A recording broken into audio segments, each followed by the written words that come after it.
On the day my sister-in-law joined our family, my brother gifted us a pair of exquisite jade bracelets, hoping we would live in harmony. I immediately reached out to accept them and put them on under her hopeful gaze. After they left, I secretly stuck the jade bracelets under my brother's bed, because I had been reborn, in my past life, feeling sorry for her difficult past. I not only accepted the bracelets with a smile but also helped her integrate into our family, with my help. My sister-in-law has been getting along much better with the family, and she even successfully opened a shop, with people praising her for having a natural talent for making money. Meanwhile, I've had nothing but bad luck. Not only did the several shops I opened run into problems and shut down one after another, but I also got into a serious car accident, just before I died. I heard my sister-in-law crying and blaming herself in front of my brother. "Eve, it's all my fault. If it weren't for me, you wouldn't have had to watch Juno suffer like this," my brother whispered to comfort her. "Cora, even though I was the one who suggested swapping fates, I believe Juno would have agreed to it willingly. You're her sister-in-law, and she's had many happy years already. It's only right that she passes the chance for happiness to you." As they consoled each other, I finally realized that my brother, pitying his wife's miserable fate, had used a jade bracelet to transfer my good fortune to her. I died with regrets, but if given another chance, I will make sure my wicked brother and his wife reap what they have sown. "Juno, come take a look. What do you think of this pair of jade bracelets?" My brother Eve opened the box in his hands, revealing a pair of dazzlingly beautiful jade bracelets. I suddenly snapped back to reality, utterly stunned by the sight of the familiar jade bracelets before me. Isn't this the day Eve gave me those jade bracelets? Could it be that I've been reborn? Before I could gather my thoughts, Eve in front of me spoke up again. "Juno, what's wrong? Did you not get enough rest last night?" Hearing the question, I instinctively looked up to see Eve watching me with a concerned expression, though deep in his eyes was a nervousness, as if afraid I might discover something. My sister-in-law Cora was no different. I silently clenched the hem of my clothes, my heart seething with hatred. So it all made sense now. I had been too trusting of them, blind to their malice. 1. In his past life, after Eve started dating Cora, he often told me how pitiful she was. Before they got married, he even sighed and said to me, "Your sister-in-law has had a hard life. She wasn't born into a good family, which is why she's endured so much hardship since childhood. Every time I see her being bullied or treated unfairly, it makes me both angry and heartbroken. There are only 2 children in our family, Eve and me. Our parents dote on us, and we've always had a great relationship." So when he said that to me, I told him, "Bro, it's alright, you and your fiancé are about to get married. Do your best to treat her well from now on, so she can put those unpleasant memories behind her." Eve looked at me for a moment, then smiled. "Of course I'll do everything I can to make her happy." I thought his idea of doing everything possible meant he would work hard to make Cora happy himself. I never imagined he would set his sights on me. To change my sister-in-law's fate, he actually got hold of 2 bizarre jade bracelets from somewhere, intending to transfer my good fortune to her. I forced myself to stay calm and gave both of them a smile. I really didn't sleep well last night, probably because I was too overjoyed seeing my brother successfully marry his bride. I lowered my head and pretended to examine the jade bracelet with a satisfied expression. "This bracelet is quite beautiful. Is it for me?" A flicker of reluctance passed through Eve's eyes, but he ultimately extended the box toward me. "Yes, one is for you, and the other is for your sister-in-law. Now that your sister-in-law has joined our family, we're all one household. I truly hope you two will get along well." He spoke with such sincerity, as if his only wish was for me and my sister-in-law to have a good relationship. Thinking of everything that happened in my past life, I smiled and took the box. "Don't worry, brother. I'll definitely help sister-in-law feel at home here." Seeing how delighted I was to take the box, the tension in Eve's expression immediately melted away. He smiled and handed the other jade bracelet to Cora. Cora happily put on the bracelet right in front of me, then looked at me with hopeful eyes. In my past life, when I saw her like this, I naively thought she was trying to get closer to me quickly. Only now do I realize she just wanted me to wear the jade bracelet this way to save my life. I obligingly put on the jade bracelet, and Cora's eyes instantly lit up. She stepped forward and took my hand. "Juno, that jade bracelet looks stunning on your wrist. I've heard that wearing high-quality jade like this for a long time is actually good for your health." Eve chuckled. "Well then, you two had better wear them every single day." Cora tucked a stray strand of hair behind her ear with a shy smile. "This is the first gift you've given me since we got married. I'll wear it every day." "Juno will definitely wear hers too, right?" Seeing how eager she was for my reassurance, I knew I had guessed correctly. "This bracelet won't magically change your fate the moment you put it on. It takes time, though I don't know how long it'll take. At least I'm sure wearing it for a short while won't do me any harm." I smiled and nodded. "You're absolutely right, sis." Eve studied my expression, and the look in his eyes finally relaxed completely. It worked, and Cora was thrilled. She couldn't wait to tell me, "Juno, your brother is busy with work this afternoon. How about you come out for a stroll with me?" Her eyes lit up, but I gently pushed her hand away and said apologetically, "Sorry, sis, I'm just too exhausted. I really need to go back to my room and catch some sleep." Cora's brow furrowed instantly, and she blurted out, "But," Eve quickly grabbed her arm, cutting her off. "I know you want to get along with Juno, but there's no need to rush. Let Juno rest first." Cora's face paled slightly as she realized she had been too eager. She gave me a dry smile and apologized. "I wasn't thoughtful enough as your sister-in-law. You should go rest," I acknowledged with a nod and turned to go upstairs. With my back to them, my eyes turned icy cold. I knew exactly why Cora was so eager to have me accompany her out. She was born with worse luck than most. Even drinking water could make her choke, and a mere draught was enough to give her a cold and fever.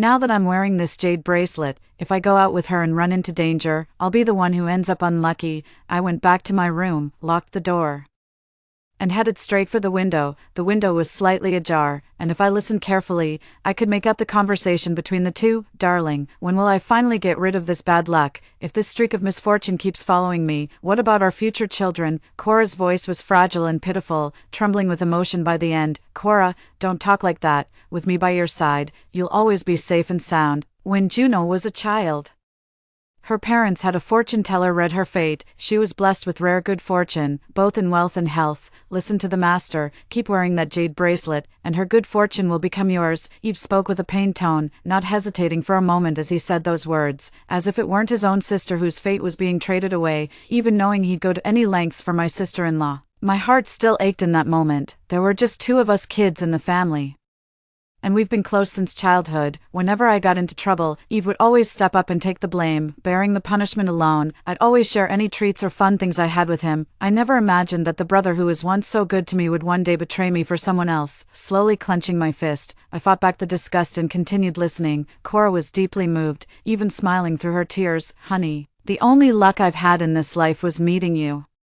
You once said you'd always put me first and give me all the best things. You really kept your word. Silly, you're my wife. Who else would I treat this well but you?" Eve said affectionately. The two of them were all lovey-dovey, but they never mentioned how long it would take to transfer my good fortune to my sister-in-law. Just as I was getting anxious, my sister-in-law suddenly received a phone call. I couldn't make out what was said on the other end, but after hanging up, she told Eve, "The thing I ordered has arrived. They want me to pick it up this afternoon. Honey, Juno, and I just put on these jade bracelets, and I'm feeling uneasy. I want her to come with me." Hearing her anxiety, Eve felt a pang of heartache. "Then wake her up this afternoon and have her go with you. That way, if anything dangerous happens, she can shield you." My eyes turned cold. This afternoon was when I first got into trouble because of the jade bracelet. I remember it clearly.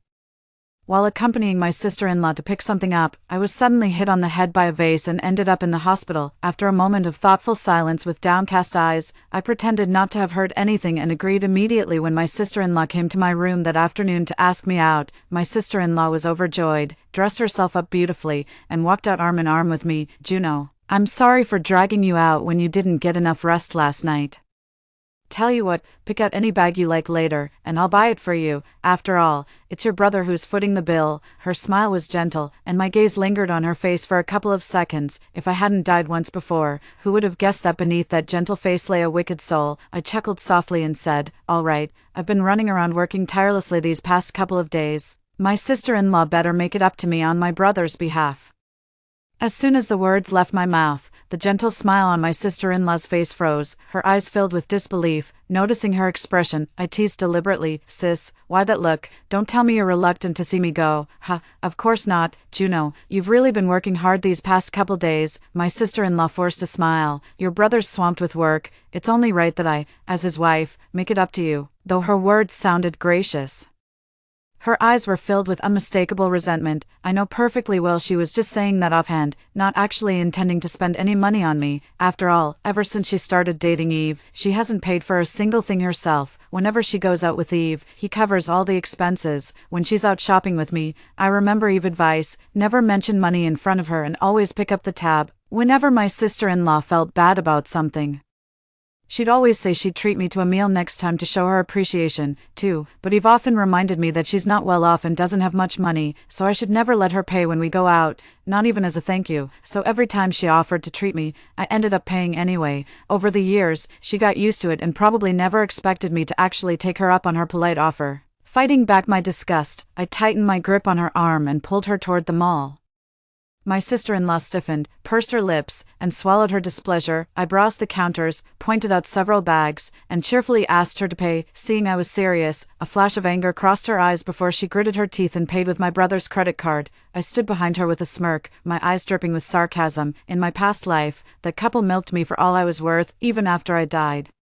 My brother transferred my assets to his wife's name to play the devoted widower. After years of their disgusting behavior, I'm going to make sure they pay back every last bit. Clutching a few shopping bags, I ambled out slowly while my sister-in-law forced a pained, strained smile. Afraid I might pick out something else for her to buy, she hastily pulled me out of the mall. Juno, I'm almost late for the meeting with the seller, let's hurry over. After a moment's thought, I smiled and said I'd go along with whatever she decided. The pickup location was the same as in my previous life, a food street near the mall. In my past life, this is exactly where I got hit. As we got closer, my sister-in-law's expression grew excited. She grabbed my arm and urged me to hurry over with her, not even willing to wait for the last few seconds of the red light. Sis, it's still red, let's wait a bit longer, I said, pretending to advise her.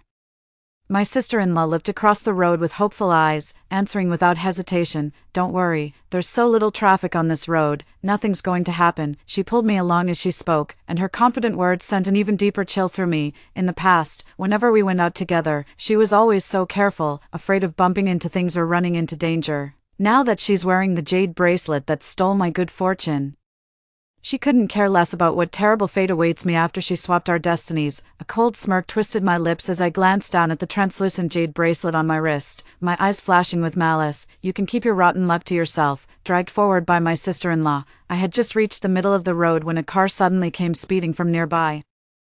The car was speeding wildly, swerving erratically on the road. The driver spotted us, eyes wide as he yelled, "Get out of the way, the brakes are out." My sister-in-law froze in terror, her face pale as a sheet, her hand clutching my arm in a death grip. I stayed calm and stood my ground. Just as the car was about to hit us, my sister-in-law suddenly snapped back to reality. Perhaps too panicked to keep up appearances, she shoved me hard, trying to use me as a shield, but the driver suddenly swerved, and I was thrown to the ground, escaping with only a scraped arm and no serious injuries. Meanwhile, my sister-in-law, who had pushed me toward the car in her panic, was struck and fell to the ground, her leg bleeding heavily. "Oh, Juno, help me, call an ambulance." She turned deathly pale and couldn't move a muscle. A crowd instantly gathered around, some just watching the spectacle, others snapping pictures. I didn't want to save her right away, after all.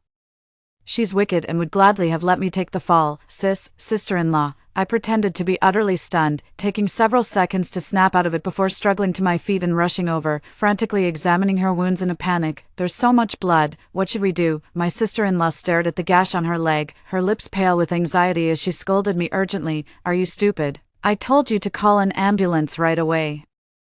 It wasn't until the bleeding had nearly stopped that I finally remembered to pull out my phone and call for an ambulance. When my brother rushed to the hospital and saw my sister-in-law lying in the hospital bed, he angrily confronted me. "Juno, you were out with your sister-in-law. Why didn't you keep a better eye on her? Your sister-in-law has always been in poor health, lying in the hospital bed." My sister-in-law listened to Eve's accusations with red-rimmed eyes. She never mentioned that she was the one who jaywalked first, acting as if I'd dragged her into this mess. My smile faded. "Brother, I was out with her, but she's the one who pulled me into crossing against the light. This isn't on me." Eve froze for a moment, then frowned. "You should have stopped her." Before he could finish, his sister-in-law tugged at his sleeve, tears streaming down her face as she blamed herself. "Honey, don't blame Juno. It really was my fault today. I was in such a hurry. I saw there were no cars on the road and just wanted to cross quickly, but then a car suddenly came out of nowhere." Her words were so pitiful that Eve immediately felt his heart ache for her. He calmed my sister-in-law down right in front of me, then angrily dragged me out of the hospital room. "Juno, when did you become so inconsiderate? Your sister-in-law made a mistake today, but she's already hurt and upset. Did you really have to say those things to her face? Didn't I tell you before? Your sister-in-law had a tough upbringing and never really caught a break. As family, we should be patient with her and look out for her whenever we can." I couldn't help but let out a scoff halfway through. "Bro, she's your wife. You do whatever you want to make her happy. Why are you telling me all this? Anyone listening would think you married her for me." Eve froze, staring at me with disbelief and confusion in his eyes. "How could you say that, Juno?"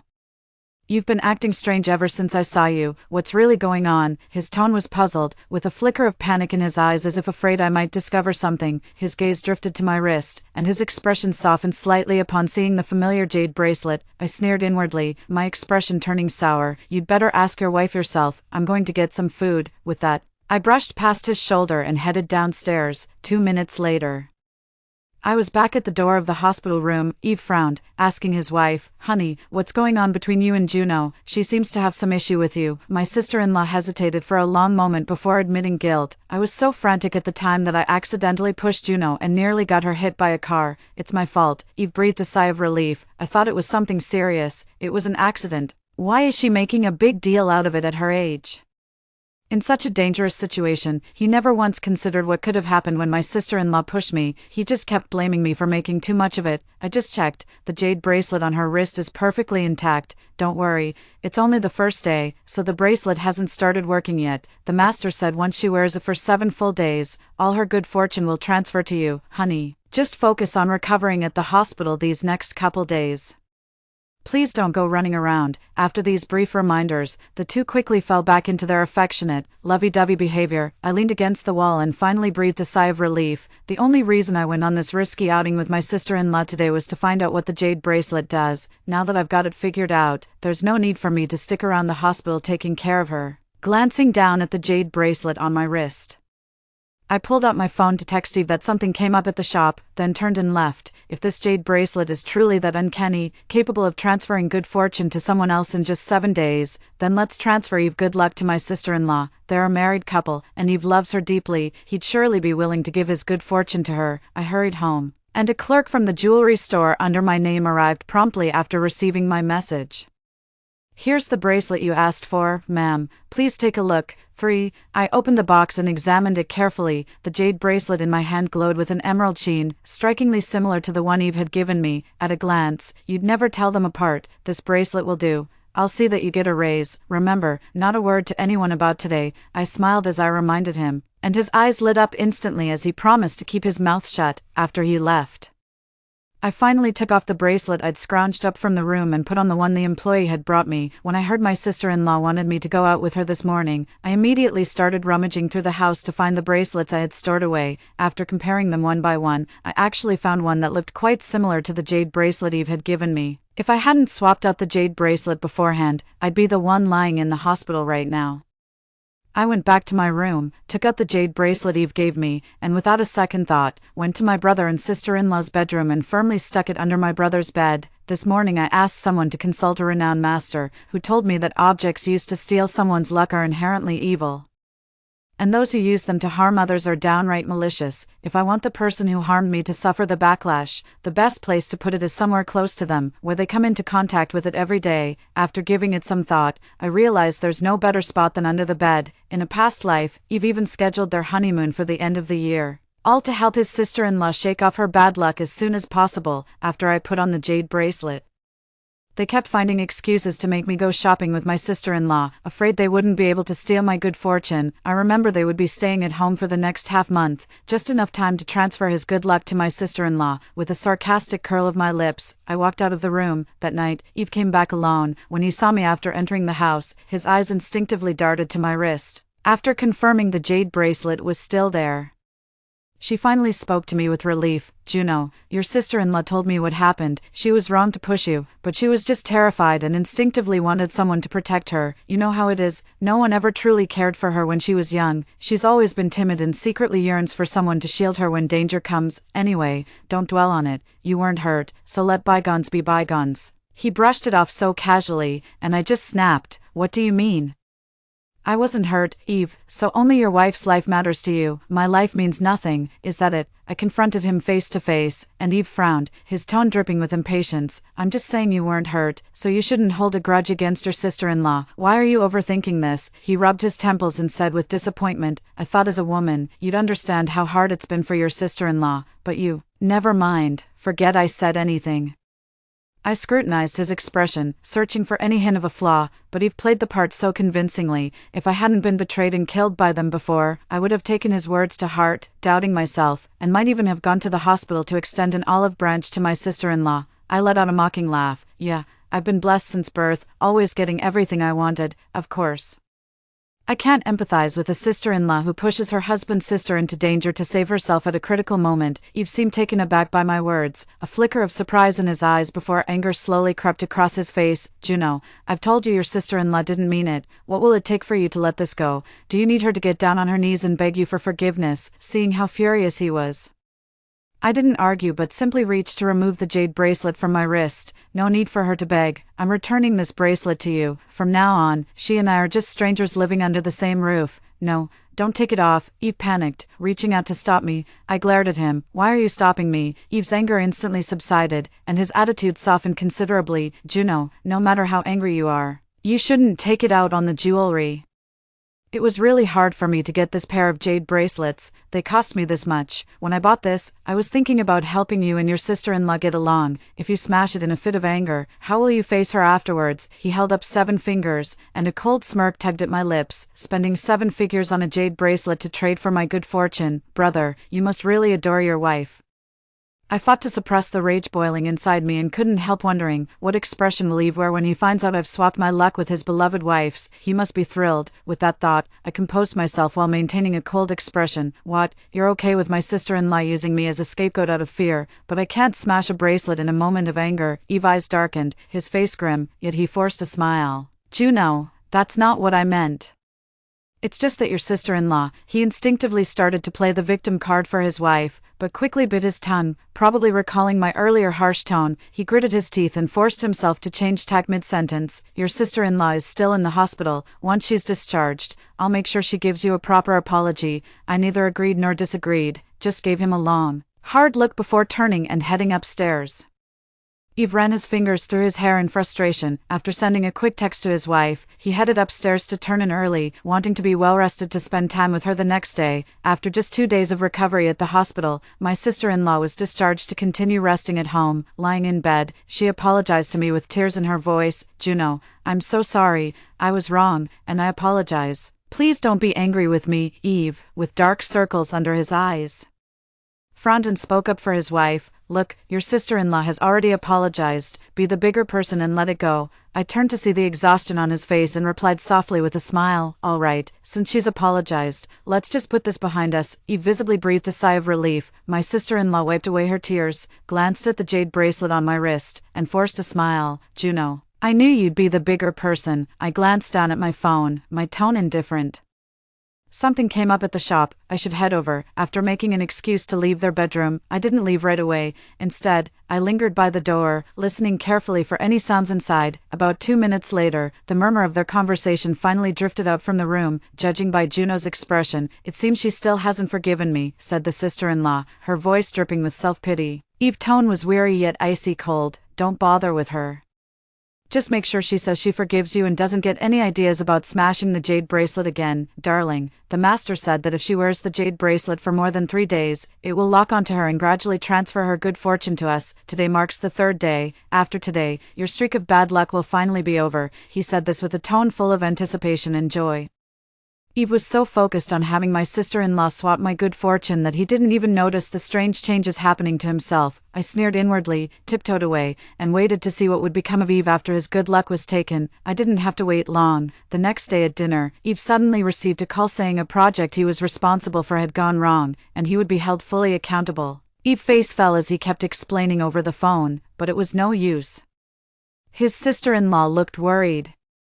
Everything was fine. What went wrong all of a sudden? How should I know? Eve snapped, his tone unusually irritable when it came to his own affairs. Ever since he started dating, Eve had always spoken gently to his sister-in-law. This was the first time he'd lost his temper with her. Sister-in-law's eyes instantly welled up with tears. Gazing at Eve with a wounded expression, I sipped my porridge leisurely, keeping an eye on the two of them. In the past, Eve would have apologized immediately, put aside what he was doing, and comforted her gently, but the problematic project he was handling was his first major assignment, and it would determine whether he could get a promotion later on. With such a major project going wrong, he obviously had no time to properly console his sister-in-law. He didn't even glance at his sister-in-law, rushing out the door while on a phone call. For the next 2 days straight, Eve came back late at night and left in a hurry early the next morning.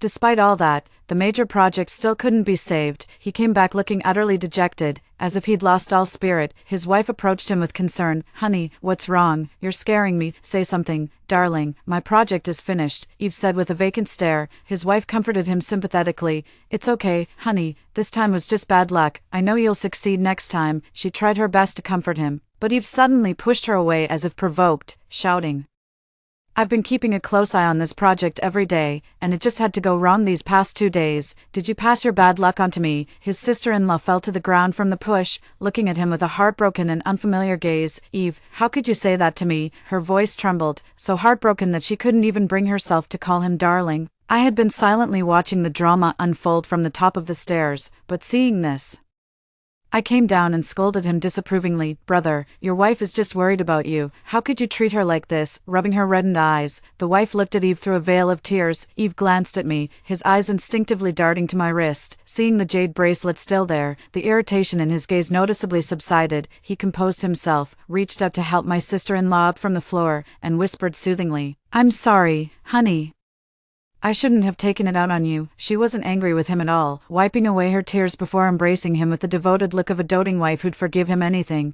I found the whole scene utterly cringeworthy and immediately turned to head upstairs. "Don't worry, dear, everything will be fine tomorrow." My sister-in-law's comforting voice drifted over faintly. I paused mid-step, my gaze turning icy. I knew exactly why she said that. Tomorrow would be the 7th day.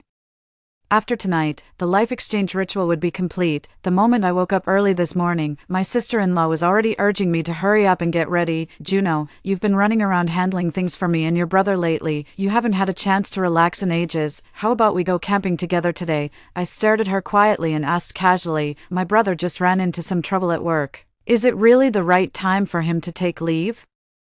My sister-in-law's expression stiffened for a moment before she forced a smile and said, "The company has already approved it. They said it's best for him to take a couple of days off." I knew that was just a polite way of putting it. To put it bluntly, Eve messed up at work and his boss is fed up with him. In my past life, Eve's career had been smooth sailing, and nothing like this ever happened. I remember accompanying my sister-in-law to her spa appointment that day, and right after we stepped out, we were hit by an out-of-control car. The hospital worked on me for hours before Eve arrived. Upon hearing the efforts were in vain, he immediately comforted my guilt-ridden sister-in-law, Cora. Even though I was the one who suggested trading places, I'm sure Juno would have agreed to it willingly. "You're her sister-in-law. She's had so many years of happiness. It's only right she passed that chance on to you." I was already grieving my misfortune, but I never expected Eve, the person closest to me, to push me straight into despair. I still can't shake the feeling of being stabbed in the back by someone I trusted the most. I stood up. If they were so eager to see me fall, I'd give them an ending today. After a quick tidy-up, my sister-in-law warmly took my arm and led me downstairs. Eve's car was parked right outside. He looked grim and clearly in a bad mood, but the moment he spotted me and my sister-in-law, he quickly forced a smile.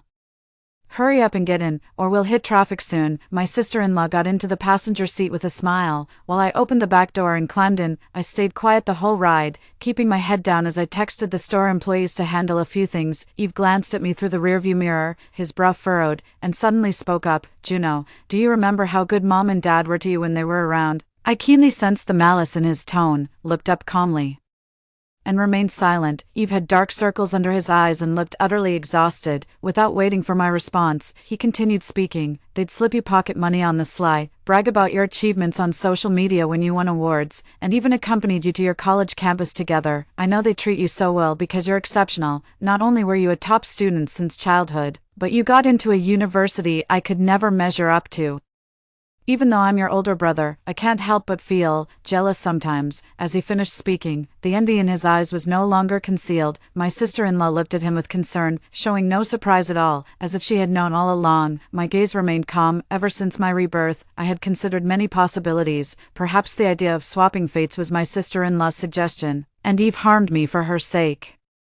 Or maybe I was the only one who could wear the jade bracelet for 7 days, leaving him no choice but to target me. It wasn't until yesterday, when Eve lashed out at my sister-in-law over the project, that I finally dismissed all those assumptions. Once every other possibility has been ruled out, whatever remains must be the truth. Eve has always been jealous of me, ever since we were kids, when our parents were alive. They always favored me for being the accomplished one.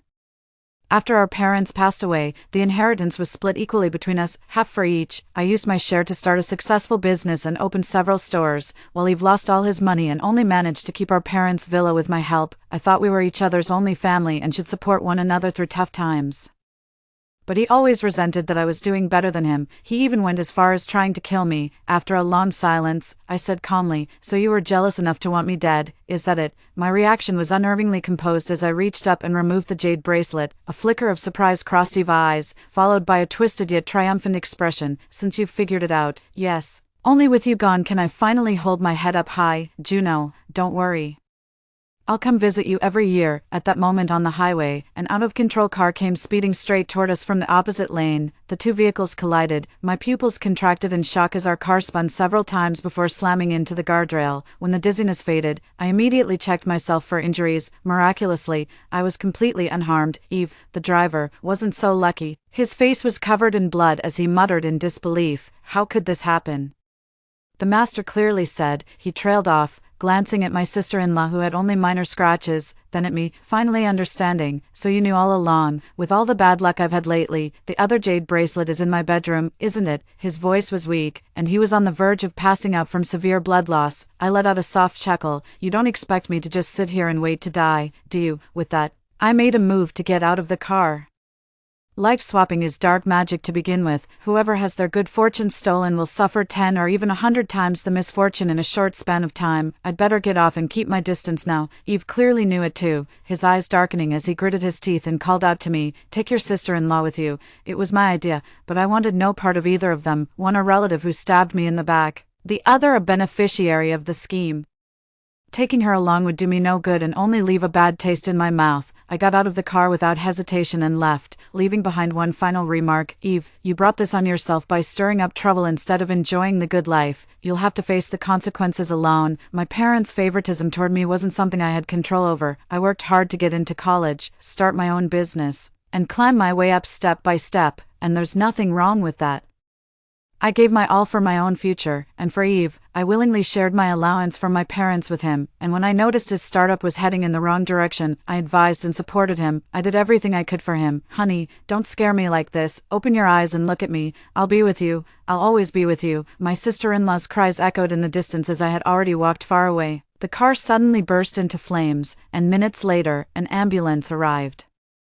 I watched in silence, my chest heavy with a grim foreboding I had long anticipated. I couldn't quell the jealousy in Eve's heart. For 7 whole days, he never stopped plotting against me. We were destined to come to this end. I had no choice but to gather my composure and move forward alone. Story 2. My sister and I are 2 white immortals who've cultivated for over 3 centuries, originally white hedgehogs. Our luck ran thin. We emerged during the Dharma ending age. Though we barely achieved human form, attaining true immortality remains arduous. In this faithless era, our only path to ascension lies in receiving genuine blessings and divine recognition from humans. To aid our enlightenment, the city god lured 2 men to his temple, commanding us to seek their sacred endorsement: a stoic demon-hunting Taoist, a gentle internet celebrity. My sister whisked away the streamer without a trace, leaving the stone-faced exorcist with me. The streamer was kind-hearted. My sister could have easily attained immortality, yet she fell for his honeyed words, willingly married him, and defied celestial laws by using magic to make him famous. On the day he won Best Actor, the streamer stabbed my sister's fatal pressure point before summoning heavenly lightning to scatter her soul. Guided by the stoic Taoist priest, I accumulated countless merits and ultimately attained enlightenment through his sincere benediction. Becoming City A's new city god, consumed by jealousy, my sister sacrificed her innate celestial form to redirect the heavenly lightning toward me, reducing my body to ashes and extinguishing my cultivation. When I opened my eyes again, we had returned to this fateful day of decision. The elder sister swiftly whisked the Taoist priest away. I leisurely toyed with the spines on my body. Fool, in this lifetime, both the Taoist priest and the streamer belong to me. You sisters have taken human form for many days, yet your path to enlightenment remains blocked due to this era's waning spiritual faith, which has choked the celestial ways. To aid your ascension, I've specially brought these 2 mortals. Divide them between yourselves and strive to obtain their blessings. The city god pointed at 2 unconscious men lying in the main hall of his temple and spoke. One was dressed like an immortal sage. With a coin sword hanging at his waist and a cloth pouch full of talismans and ritual tools, clearly a Taoist practitioner. The other had trendy makeup, still smiling faintly even while unconscious, radiating warmth. His phone was still live streaming, though the screen had gone dark, only the barrage of comments kept flashing wildly. I noticed the dark aura between his brows. TSK, this was going to be tricky. With a flick of her finger, my sister summoned a whirlwind that lifted the Taoist priest. Preparing to depart, the city god urgently called out to her, Evangeline, he's a Taoist practitioner who's always prejudiced against folk deities like you, viewing you as mere spirits. If he's in a foul mood, he might even slay you. Obtaining recognition from him won't be easy. Are you certain about this? My sister transformed into human form, her stunningly beautiful face feigning an exaggerated pout. Grandfather, I know securing his approval will be difficult, but as the elder sister, I should leave the easier tasks for my younger sibling. Let me handle this cold-faced, troublesome priest. I lowered my eyelids with a quiet chuckle. What a considerate elder sister she truly was. The city god was thoroughly pleased with her feigned modesty, nodding approvingly. Well said, Evangeline. This is precisely how a member of the White Immortal clan should conduct themselves. Lyriel, shouldn't you thank your dear sister? With a faint smile, I casually switched off the streamer's phone. Then I'll thank my sister properly. She arched her brow triumphantly. Dear sister, this streamer seems naive and gullible enough. You'll surely earn his genuine crown gift in no time. Unlike poor me, she sighed theatrically, forced to deal with this troublesome Taoist priest. Her unrestrained laughter betrayed not a shred of reluctance. Pressing my lips together, I smiled without another word. In this lifetime, who can truly earn sincere divine recognition remains uncertain. My sister and I belong to the White Immortal clan, often called medicine immortals by mortals. We practice the healing arts, not only curing human ailments with herbs, but even mending the spiritual wounds of celestial beings. 1. Though humans revere us as immortals, achieving true enlightenment requires arduous cultivation and trials. The greatest challenge lies in obtaining genuine mortal worship, what humans call seeking divine validation. Success brings ascension, failure spells spiritual dissolution and mortal demise. Unlike ordinary folklore, receiving divine recognition isn't about casual praise, it requires genuine admiration from someone pure of heart. The formality matters less than the sincerity. In a past life, my sister stole the streamer away from me.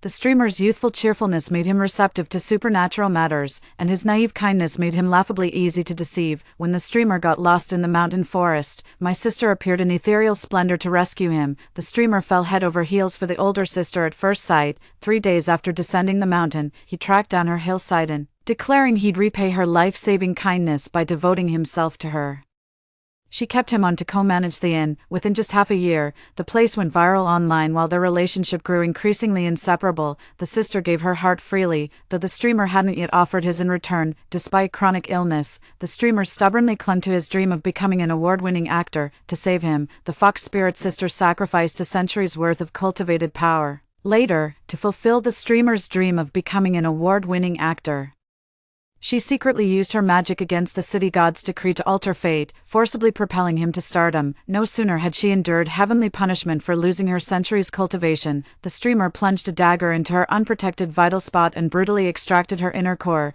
The truth was revealed: the streamer had known her true identity all along, and their entire relationship had been nothing but an act. The streamer devoured my sister's golden core, then summoned heavenly lightning to obliterate her very soul. Unlike my sister's tragic fate, I who chose the path of Taoist cultivation successfully attained immortality. I understood too well that the mountain of prejudice in people's hearts was beyond my power to move. Thus, after escorting the Taoist priest from the city god temple down the mountain, I turned and left without another word. I had no intention of changing the Taoists' prejudice against our family, so I decided to find someone else for the ritual. To my surprise, not only was he free of bias, but he even vowed to assist me. Naturally skeptical, yet he shadowed me daily, incessantly chanting about accumulating merits in my ear. He claimed that beyond absorbing spiritual energy, the essence of cultivation lies in accumulating merits. I was skeptical, but our family had always been in the business of healing and helping others. Doing good deeds was second nature to us. It just meant shifting from monthly or yearly acts of kindness to daily ones, expanding from medical aid to things like road repairs or helping elders cross streets. No big deal, so I decided to give it a try despite my doubts. After completing 500 good deeds, my long-stagnant cultivation suddenly surged amid golden rays of light. I immediately rushed to tell my sister the news, bursting with excitement. But my sister was busy assisting the live streamer with the show and shooed me away impatiently. Doing good deeds for mortals earns merit. Even the city god doesn't know about this nonsense. Scrum already. We're about to go on stage. Unlike you idle folks with time to waste on wild fantasies, mortals' lives are worthless weeds. Were it not for our family's cultivation path, I'd find even healing them repulsive. And now you want me to expend my cultivation to help them. Disgusting. Get out of my sight this instant. 2. As I performed more virtuous deeds alongside the Taoist priest, my cultivation advanced faster and my reputation grew ever greater. Later, the people of City A built a temple beside the city god's shrine and enshrined a golden statue in my likeness. From that day forth, an endless stream of divine golden light flowed into my being. 3 years later, when plague struck the mortal realm, I expended all my spiritual cultivation to heal the city's afflicted. As the plague demon dissipated, my celestial form dissolved into golden radiance. Later, my fading spirit was placed within a golden vessel by the Taoist priest to recuperate. Then, using his spiritual cultivation as brush and the faith of the entire city as ink, he petitioned the heavenly Tao. Extolling my virtues, I reforged my immortal form, ascended the celestial staircase, and received divine appointment before the heavenly gates, becoming the new city god of a city. This entire scene was witnessed by my sister, whose soul was on the verge of scattering. Consumed by jealousy, she sacrificed her immortal body in madness to drag me into enduring the heavenly lightning together. 99 bolts of heavenly lightning struck down, completely obliterating my already wounded and unstable spirit. When I opened my eyes again, we had returned to the very day the city god asked us to choose our companions in this lifetime. My sister stole the Taoist priest away from me. Well then, I suppose I'll grudgingly accept the affections of her beloved streamer. I brought the streamer to the mountain lodge. When he woke up and saw me, he bashfully called out, "Fairy sister, was it you who saved me?" I kept drying herbs without acknowledging him, but he followed me step for step, blushing crimson as he confessed, "Fairy sister, you're so beautiful. I know it was you who saved me. I can never repay this debt. So I'll offer my..." I flicked a needle to immobilize him 3 paces away, eyeing him coldly. Cut the act, Jackson, I'm not buying it. The sole heir of Mao Shanshek shouldn't be playing the clueless rookie. Jackson froze momentarily before shrugging his shoulder, effortlessly dislodging the needle I'd embedded, his lips curling into a sinister smirk. "Little hedgehog, knowing exactly who I am, you still dare raise a hand against me." The Mao Shan sect remains the most venerable lineage of Taoist tradition, with Jackson as its sole inheritor in this generation, destined to inherit his master's mantle as a demon slayer. His excessive bloodshed invoked a curse. Plagued by illness, he won't live past 35. With the sect's financial struggles and his desire to find a worthy successor for their mystical arts, Jackson became a streamer, even entertaining thoughts of breaking into showbiz. But those walking the esoteric path must remain detached from worldly affairs. No matter how hard Jackson tried as a streamer or celebrity, obscurity remained his inevitable fate. In their past life, Evangeline recklessly defied cosmic laws to alter his destiny. No wonder she suffered the heavens' retribution. I smirked back at him. "I know your kind looks down on folk immortals like us, even if you consider me some common spirit. I've never harmed humans nor abused magic. In fact, I've healed people, so you've no right to strike me down, not even as a mere spirit. Besides, in your current condition, do you really think you can take me on?" Jackson's pupils dilated in shock as he stared at me. "You can tell what's wrong with me?" I smirked. "Have you forgotten? My family is known as the Medicine Saints." He studied me with wary hesitation before finally asking nervously, "Can you really cure me?" I shot him a sidelong glance without responding, let him sweat a little longer. After all, given the choice between life and death, who'd willingly choose the latter? Jackson couldn't contain himself. Within moments, he was pestering me. "Can you really cure me? Then tell me why I've been chronically ill, what this medicine you're making is for. Is it actually for my condition?" Fed up beyond measure, I suddenly struck, needles flying to seal all his major pressure points. "Peace at last. Speak less. If you behave and stop calling me monster at every turn, I might just lift that curse on you when I'm in a good mood." That's right, Jackson wasn't simply ill, but cursed. That's why Evangeline couldn't save him in their past life. It was never an illness to begin with. The moment curse was mentioned, Jackson's gaze shifted instantly. "So your family truly possesses such abilities?" I couldn't help rolling my eyes. "Now do you believe our family are legitimate celestial beings, not some wild, untamed spirits like you described as the foremost Taoist sect?" Maoshan should discern right from wrong rather than demonizing all supernatural beings. A look of realization crossed Jackson's face. After a moment of contemplation with downcast eyes, he gave me a deep ceremonial bow. Jackson stayed on, and I began working on lifting his curse, though I didn't permit him to list our guest house online. Despite often acting like a sly old fox, Jackson's early 20s showed through. Once we got familiar, his dumb moments became increasingly apparent. Either wrecking the talisman array or spilling potions, he turned the inn upside down daily until I couldn't even find footing. I bit my tongue until finally resorting to needling him, the only thing that curbed this nonsense. These needles are manifestations of my own thorns, moving at my will with surgical precision. One yelping lesson guarantees he'll never want a second dose. Jackson stormed out in a huff after my needling, slamming the door behind him, ironically.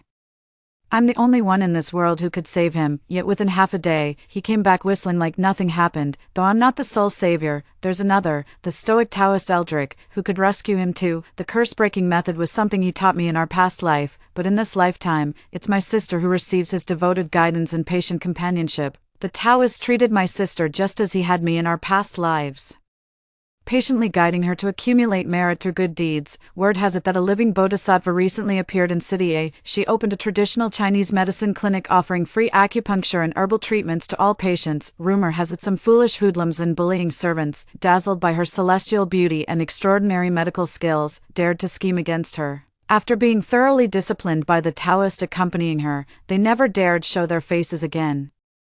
The video went viral online, with everyone gushing about their perfect chemistry. Their ship had fans completely obsessed. Evangeline became an internet sensation as the goddess sister, praised for her beauty and kindness. Her TCM clinic was packed to the brim with endless streams of patients seeking treatment. With all these virtuous deeds, her cultivation must be advancing faster than mine did in my past life. We all returned to celebrate the city god's birthday. To my surprise, my sister's cultivation level still lagged behind mine. The moment I stepped into the city god temple, I saw my sister filming a herb gathering vlog. As soon as she finished recording, she casually overturned the medicinal herbs from her basket onto the ground and even stomped on them twice. Noticing my arrival, she giggled mockingly. "I heard you've been spending all your time with that streamer. Don't tell me you've actually fallen for him and forgotten your original purpose." The city god glared at me furiously. "Lyriel, since childhood I've taught you the divide between immortals and mortals. We deities may cherish all humanity, but never fixate on a single mortal. Have you thrown all my teachings to the wind? How dare you rendezvous daily with a mortal in the mountains?" Seeing the city god about to punish me, I hastily explained, "Lord City God, I haven't forgotten your teachings. That Yen streamer fell ill. I was merely treating him to gain his trust, so I might earn his genuine divine endorsement." The city god snorted coldly and struck my shoulder with his palm. "This will teach you some discipline. Learn from your sister, do more practical work, and focus on attaining immortality. That's the proper path." Clutching my wound with gritted teeth, I retorted defiantly, "Grandpa City God, hasn't my sister been idling away with that Taoist priest in the herbal clinic every day, making zero progress in her cultivation?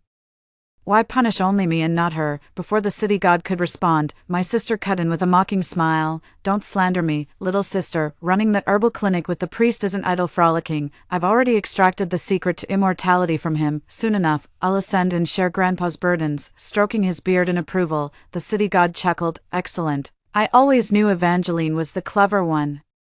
This sacred fruit I've kept for a century shall be your reward today." With tears of gratitude, my sister accepted it. "Thank you, grandfather. Evangeline won't let you down." After the city god left, my sister couldn't wait to devour the spirit fruit. Wiping her lips in satisfaction, she came over to mock me. "Dear sister, don't say I didn't warn you. That man is clearly at death's door. Why exhaust yourself trying to save him?" As she spoke, memories of her past life suffering flashed through her mind. Gnashing her teeth, she added, "Besides, he's obviously heartless. Even if you pour your soul into saving him, he won't appreciate it. You'll only end up wasting your effort. My advice, just kill him and find someone else to seek recognition from." I sneered inwardly. What a fool. After following Jackson for so long in my past life, she still couldn't see through him. An heir of the Maoshan sect is no pushover, thinking she could kill him. If I dared strike first, he'd have 100 ways to make me beg for death. She pulled out her phone to call Eldrick for a ride. Hanging up, she gloated at me. "What can I say? Eldrick's utterly obsessed with me. I've won his heart. He promised to soon bestow upon me his lifelong cultivation and the people's merits for divine ascension. You simply must witness my apotheosis, dear sister." I curled my lips. "Splendid. I'll be waiting. When we descended the mountain a year later, our sister had become a household name philanthropist. She no longer just runs a clinic to heal the sick, she's also established numerous charitable foundations to aid various disadvantaged groups. Her spiritual cultivation has shed its former superficiality, becoming profound and restrained, with a faint golden radiance shimmering around her. It seems under Eldrick's guidance, she's truly grasped the value of sincerity. Her current cultivation stems from genuine, wholehearted acts of compassion. The paths I walked and opportunities one gained in past lives have all become hers now, but staying away from Eldrick was my own choice. Seeing him treat my sister just as he once treated me still leaves a bitter ache in my heart. My sister appeared on the same variety show with Jackson. She brought Eldrick along, while Jackson brought me. The moment my sister spotted Jackson in the dressing room, her eyes turned bloodshot, her murderous aura boiling over uncontrollably. Eldrick immediately pressed his fingers to her forehead, and in an instant, she became calm and docile. I bit my lower lip lightly. This was exactly how he used to make me docile and obedient. I raised my eyes to meet his, clad in dark blue Taoist robes. His frosty expression made him seem utterly unapproachable, yet in truth, he had the softest heart of all. In our past life, he exhausted his cultivation to help me ascend to immortality. This lifetime, is he giving everything to my sister instead? Jackson suddenly leaned in and whispered, "Is that woman part of your family too?" I gave a noncommittal nod. "Yeah, she's my sister." 3. He immediately gloated. Well, the great mess, by outranks even me, and she's your sister. TSK, look at you. Talk about being outclassed. I shut his damn mouth with a well-aimed needle to stop his toxic rambling. You're the worthless one, a good-for-nothing who can't measure up to anyone and deserves to be thrown away. Soon after, the assistant director came to notify us to enter the studio. The moment I stepped on stage, before I could even greet everyone, I suddenly felt my whole body heating up rapidly, and in an instant, I reverted to my original form. The crowd was terrified. Good heavens, that's a huge white hedgehog. That's a demon. It must be a demon. Help me. Chaos erupted as the elder sister immediately grabbed the microphone to calm the crowd. Don't panic, with Taoist Eldrick and me here, no demon will harm anyone. She then urgently tugged at Eldrick's sleeve. Master, my sister must have succumbed to dark magic, that's why she lost control of her true form. For the people's safety, you must subdue her now. Eldrick swiftly drew his coin-studded sword and swung it at me with a sharp slash, bathed in a golden glow. I gradually transformed into human form. Eldrick sheathed his sword and clasped his hands toward the audience. An opening act. Hope you all enjoy it. His sister stood nearby, staring at him in disbelief. The show resumed smoothly after the host seamlessly followed Eldrick's lead to save the situation. After filming, Eldrick walked away without looking back, only for his furious sister to chase after him. Have you lost your mind? Eldrick, why would you help Lyriel? She's a demon. Eldrick regarded her coolly. If she's a demon, then what does that make you? I'm obviously a celestial-born white immortal. You've personally mentored me for years. How could she possibly compare? Before she could finish, Eldrick abruptly cut in. You're truly no match for her. With those icy words, Eldrick turned and walked away, his sister hastily chasing after him. Taoist master, wait for me. We haven't finished today's good deeds yet. Come with me. Without turning back, Eldrick replied. You've broken the precepts against killing and envy today. You're in no state for good deeds now. Go back and purify your mind through meditation. My sister stamped her foot in frustration, shooting me a venomous glare over her shoulder. I knew it was my sister who'd slapped that talisman on me to force my true form to emerge. She probably wanted Eldrick to subdue me publicly. I was curious to see how Eldrick would react. As it turns out, Eldrick remains as gentle and kind-hearted as in his past life, never one to harm the innocent. I couldn't help but stare at his tall, straight-backed figure, drinking in every glimpse of him. What a fool. The Taoist practitioners weren't wrong about us folk immortals. We're petty creatures who hardly value human lives, and not all of us are virtuous. It's understandable that Taoist slipped down on us, yet here he is, not only treating us with respect but going out of his way to help. The man's clearly an idiot. Watching them walk side by side, an aching bitterness welled up uncontrollably in my chest. It should have been me standing by his side, but after the painful lessons from my past life, I don't dare gamble with fate or get anywhere near him this time. Jackson suddenly slapped my shoulder, his handsome face twisted in anger. Quit staring, hedgehog. He won't turn back no matter how long you look. What? Don't tell me you've got a crush. Seriously, your taste is trash. I was already upset, and he kept yapping beside me. I couldn't help but slap his hand away. What I choose is none of your damn business. Keep running your mouth and I won't let you soak in the last medicinal bath. He stormed off in a huff. Fine, suit yourself. Like I'd beg for your help anyway. You clearly don't care, just let me die in pain. I couldn't be bothered with him and found a shady, quiet spot to nap. Though I wanted his genuine praise, I'm not one to swallow insults. Whatever. I'm done trying. Jackson was gaining some fame, with more and more shows wanting to book him. He asked me to accompany him. I turned him down without hesitation. I didn't want to go because heading down the mountain might mean running into my sister and Eldrick. I wasn't ready to face them. Jackson had sharp eyes. He asked me, "Do you have feelings for that Taoist priest hanging around your sister?" Flushing with rage, I snapped, "Keep spouting nonsense and I'll kill you. Celestials and mortals don't mix. How could I possibly fall for some mortal Taoist? Indeed, as an immortal born with celestial essence, what business had I loving a mortal priest? Yet against all reason, I'd fallen for him. In my past life, I'd dismissed his lectures about accumulating merit as mere excuses, tricks to avoid sincerely bestowing blessings upon me. We household deities are petty creatures who hold grudges over the slightest offense. Outwardly I agreed to accompany him in doing good, yet secretly I led him into danger, framed him, and even repeatedly attempted to take his life. Yet he never grew angry. Each time he'd just shake his head helplessly and let it go. Finally I confronted him outright, demanding to know what he could possibly want from me. He smiled faintly and replied, "This too is my spiritual practice." He taught me the ways of the world, showing me that sincerity must be met with sincerity. At first I didn't understand, cursing him daily for being stingy, never praising me sincerely, and all that nonsense about good deeds. I did plenty yet saw not a speck of merit gained. Then came that rainy day when I found a bird dying in the storm. Suddenly moved by compassion, I carried it inside to nurse it back to health. On the day it recovered and flew away. A golden light emerged from its body and entered mine. Only then did I truly understand what it means to give sincerity and receive sincerity in return. Unlike ordinary healing practices, earning merit requires genuine acts of kindness, not just going through the motions. I began to trust him, wholeheartedly performing good deeds within my power to earn others' sincere gratitude. Before I knew it, I'd given him my genuine affection. It frustrated me. I'd wanted his heart first, yet ended up offering mine instead. That damned Taoist priest was lying to me all along. He never intended to give me his true heart. Later, when I exhausted my cultivation to dispel the plague demon from the mortal realm, my immortal form shattered into golden light. In that moment, I glimpsed his crystalline sincerity within his tears. My spectral form watched him collapse where I'd just vanished. Yet his face showed no trace of grief. Had I not been sharp-eyed, I might have missed that single tear tracing down his left cheek. That tear shone clear and bright. Within it, I finally saw his unguarded heart, luminous as polished jade. I couldn't help reaching out to catch it, but he suddenly lunged forward, startling me. The tear grazed my fingertips and fell to the ground.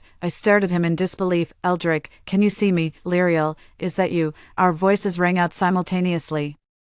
Yet it seemed only I could hear them. He still couldn't see me or hear my words. "Lyriel, are you still there? Where are you? Answer me. Don't leave." My heart ached as I watched him search for me frantically, utterly helpless to intervene. Only when the heavenly tribulation engulfed me did he finally see, my form marked by the lightning's judgment. There are 21 heavenly tribulations. If I can endure them all, I'll attain immortality, but these divine strikes are devastatingly powerful.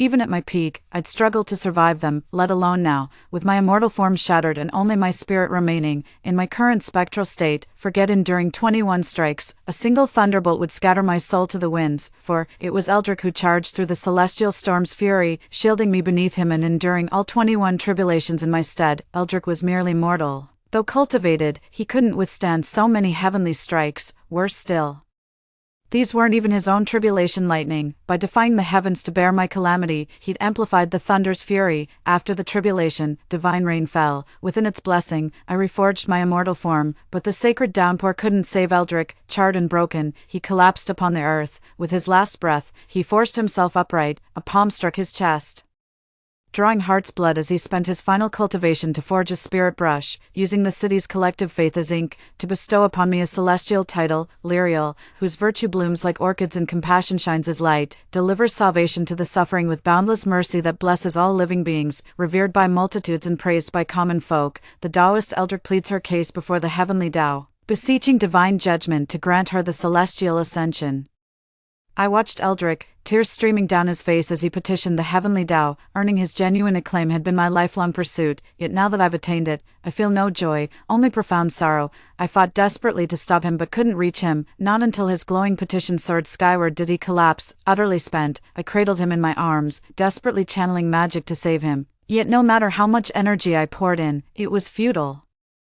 Eldric's breathing grew fainter by the second. He shook his head at me with a smile. Don't waste your strength. Don't cry. Giving everything for you. I'd do it all over again. Eldric died in my embrace. Then, as if summoned, a celestial gate materialized across the heavens, its golden light pulling me upward like a divine tide. I ascended at last, anointed by the heavenly scrolls as the new city god. Before I could fully assimilate the divine cultivation.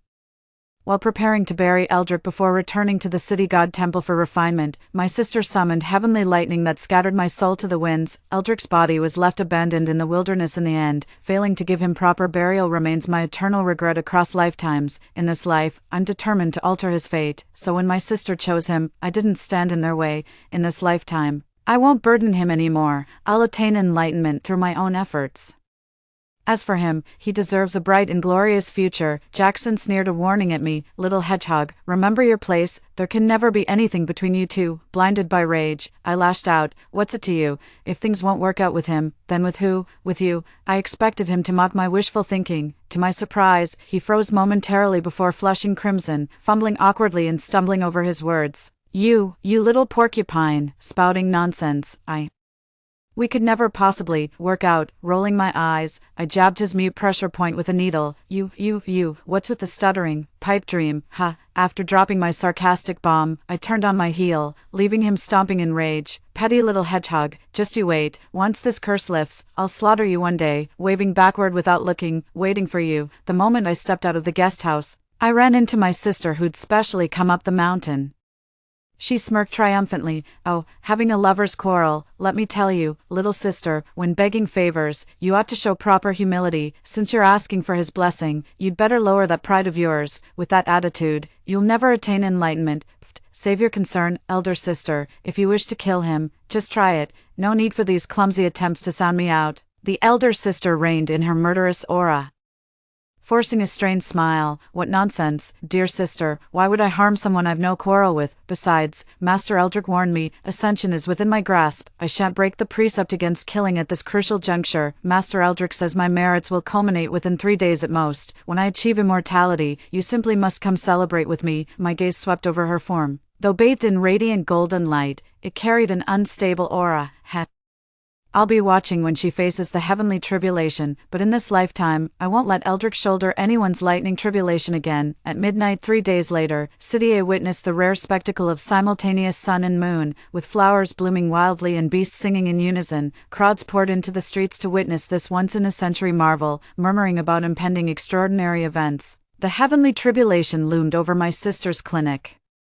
But she mitigated its power by using the lives of common folk as leverage, allowing her to pass the trial with remarkable ease. A golden beam transformed into a radiant rainbow staircase, one end descending upon my sister's traditional medicine clinic while the other connected to celestial gates in the sky. The sacred golden scroll unfurled, inscribed with records of my sister's virtuous deeds and the celestial titles bestowed upon her. Overjoyed, my sister couldn't wait to ascend the heavenly staircase. With a disdainful tilt of her head, she smirked at me before leaving. Dear sister, thank you for giving up Eldric to me in this lifetime. Keep fooling around with that little streamer. I'll be ascending to immortality first. I simply smiled back without a word. Just as my sister was about to step onto the celestial staircase, a dark cloud swept across the sky. The voice of the city god boomed from within the ominous cloud. Evangeline, you've achieved immortality without even telling your old grandpa. He's here. 5. The city god has finally arrived. In my past life, just as I was about to ascend, the city god suddenly appeared to possess my body. When he discovered my immortal form had been destroyed while saving others, he flew into a rage and drained every last drop of spiritual energy from my soul.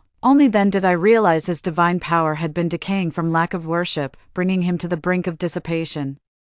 He adopted a sister solely to cultivate us into immortals, a desperate ploy to steal our hard-earned divinity. When the time came, every gift he bestowed came with hidden curses, designed to let him possess our immortal forms during our ascension. In my past life, he drained my spiritual essence completely, leaving me too weakened to withstand even a single heavenly tribulation. Oh, how I shall never, ever forget the city god's tremendous kindness. Evangeline instantly realized the city god's sudden appearance boded ill. She rushed toward the ascension ladder, only to be frozen in place by his spectral finger. Evangeline, such haste, your grandfather hasn't granted permission for your ascension. How dare you act on your own accord? The city god hovered above the herbal clinic, stroking his beard approvingly. Lyriel knows her place. Had you not alerted me, this wretched girl would have succeeded in her scheme. I smiled demurely. You flatter me, grandfather, since you rescued and raised us both. Filial devotion is only natural. The city god nodded repeatedly, laughing heartily with satisfaction. Evangeline, do you hear? Without me, you wouldn't be where you are today, though you stumbled upon a shortcut by accident. It was I who found that Yen Taoist to teach you the secret arts. Everything you have should be offered to me, today. Let your grandfather ascend in your stead. My sister panicked, struggling desperately, but the city god had long since placed restraints upon her. Escape was impossible. She couldn't even move a muscle. My sister cried out in desperation, Taoist Eldrick, save me. The city god eagerly abandoned his crumbling golden form, his spirit rushing into my sister's consciousness in an attempt to forcibly possess her. My sister clutched her head with agonized screams, her contorted face flickering between her own features and the city god's. Help, Eldrick. Save me. The moment her cry for help faded, Eldrick materialized out of nowhere. My heart lurched violently at the sudden appearance of that familiar silhouette. Didn't I already trap him with my spell? How could he possibly break free? Seeing Eldrick arrive, my sister cried out in ecstatic relief, Eldrick, hurry, that wretched city god is trying to possess me. Save me, drive him out. The city god seized control of the body, glaring at me furiously. Lyriel, you swore that meddlesome priest was gone. You lied to me. I rolled my eyes. Surely you know we household spirits never let slights go unanswered. Why so upset over such a petty trick, you treacherous wench? The city god hurled a gust of razor wind toward me when Eldrick suddenly stepped in front, shielding me. City god, he declared, once a deity revered by thousands, you've succumbed to demonic corruption out of cowardice. Today, I shall execute heaven's justice upon you. Eldrick locked in fierce combat with him, golden needles poised between my fingers. I was about to strike when Jackson materialized out of nowhere. Little hedgehog, where'd you pick up this class of fiend? Ha, a fallen god no less. Step back, lass. Perfect timing with my curse just lifted. Today you'll witness the true might of Maoshan sect. Timing Jackson's curse breaking perfectly was part of my plan all along. With his formidable magic aiding me, our chances of success would be much higher. The three of us subdued the city god together, forcing him out of my sister's body. The deity roared in fury, Lyriel, you treacherous wench, how dare you conspire with these Taoists to ambush me? I'll kill you, I swear I'll kill you. I snatched the demon-subduing sword from Jackson and plunged it straight into his spiritual core. Allow me to escort you to your final rest, Lord City God, safe travels. My dying sister, collapsed on the ground, was also screaming threats to kill me. The city god's torment had severely damaged her celestial form, reducing her to her original state, a tiny hedgehog. Yet even in this state, she kept cursing me while stubbornly crawling toward the heavenly ladder, but there was no way she could ascend now. Weeping and wailing, she kept charging at the golden light of the ladder, only to be thrown back each time, undeterred. As I approached, she bristled with rage and spat curses at me. Lyriel, you vile wretch, this is all you're doing.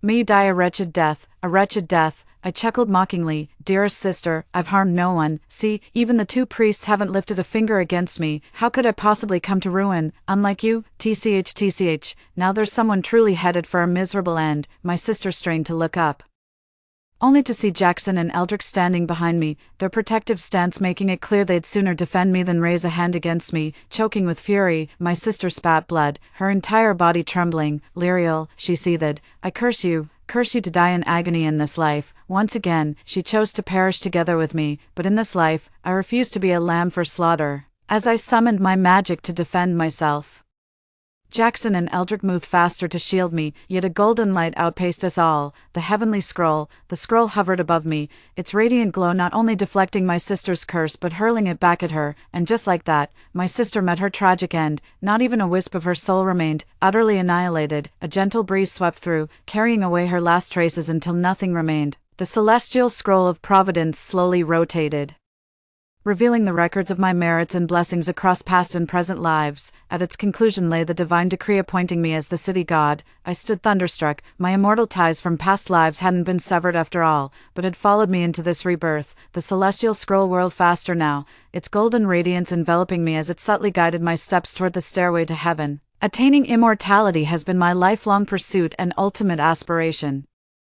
Now that it's within reach, I find myself strangely at a loss. There are still earthly attachments I cannot let go of. My gaze involuntarily drifts back to Eldrick behind me. I never expected Eldrick to understand my feelings. After all, we're strangers in this lifetime. Yet to my surprise, after locking eyes briefly, he actually walked toward me. He took my hand and led me toward the celestial stairway, whispering, Lyriel, though you've rejected me in this life, I'd still gladly help you one more time. My pupils contracted as I realized Eldrick had also been reborn. Watching tears stream from his grief-stricken eyes, I whispered, I never meant to abandon you. Eldrick forced a bitter smile. Then I shall bear no grudge. Go forth, Lyriel, your celestial nature destines you for immortality. That a mere mortal like me could aid your journey is fortune enough. With those words, he struck his chest to extract a drop of heart's blood, condensing his cultivation into a spirit brush to inscribe the final seal. Lyriel, whose virtue blooms like orchids and compassion shines like light, delivers salvation to the suffering with boundless mercy that blesses all living beings, revered by multitudes and praised by common folk. Elder Eldrick of the Taoist Order humbly welcomes your ascension as city god. 6. Drawn irresistibly toward the celestial staircase by golden radiance, I parted my lips but found no words to speak. Just as I was about to step onto the celestial staircase, Jackson suddenly seized my arm. Little hedgehog, he said, you haven't bid me farewell yet. Before I could respond, he continued, you saved me, and I never thanked you. I know your kindness was just to earn my genuine endorsement. Never thought that detestable man would steal your thunder. He shot Eldrick a venomous glare as he spoke. With a final glare, he forced out a drop of heart's blood and consecrated me upon the celestial scroll. Lyriel, whose wisdom shines like stars and compassion flows like rivers, bearing celestial grace, Taoist Jackson humbly welcomes the inauguration of our new city god. As his words faded, golden light drew me toward the heavenly gate. The celestial gate blazed with auroral radiance as a golden figure descended through swirling clouds, alighting upon the city god's temple amidst the billowing mists, with the new city god assuming office to protect the land and its people, punish evil and reward virtue, bestowing blessings upon all. City A entered an era of peace and prosperity. Even after the curse was lifted, Jackson didn't live much longer. His reckless nature kept driving him toward danger, and his ghost-hunting methods were always suicidal at best. Somehow, his relentless antics cost him his life, and even his returning spirit appeared pitifully broken and vacant. When I returned from my trip, I found a wretched figure crouching at the city god temple's entrance.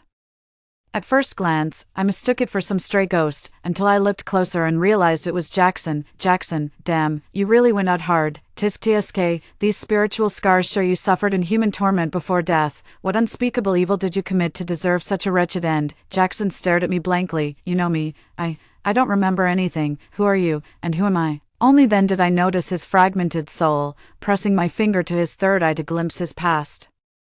I teased, if you don't know me, why did you come to my city god temple? I don't know. Some voice in my heart insisted I had to come here. My teasing words died in my throat as I saw the horrific scene of his final moments. So he was tortured to death by human traffickers while trying to rescue abducted children. My face turned glacial as I commanded coldly, summon the messenger. Draft a missive to the city god of Sea-Town, ask if he requires my assistance in governing his territory. One of my people from a city suffered such torment within his jurisdiction. I demand an explanation. With that, I carefully placed his spirit into a magical vessel for recuperation, then dispatched agents to retrieve the missing fragments of his soul scattered abroad. Another decade passed in this relentless search. After restoring Jackson's missing soul fragments, I prepared to send him into reincarnation. To my surprise, Jackson stubbornly refused and insisted on clinging to the city god temple. Worn down by his persistence, I kept him as an assistant. His accumulated merits eventually earned him the title of Marshal Judge, becoming my most capable lieutenant. Unlike Jackson's tragic fate, Eldrick lived a fulfilling and complete life. When I first ascended the throne, the ancient demons and malevolent spirits of City A craned their necks in anticipation, waiting for the new city god to falter so they could seize the opportunity to cause trouble. Little did they expect the new city god to be such a tough nut, outwardly kind-faced but ruthless at heart, showing no mercy when dealing with law-breaking spirits. Moreover, City A had a formidable stone-faced Taoist priest whose coined sword struck terror into the hearts of every supernatural being in the city.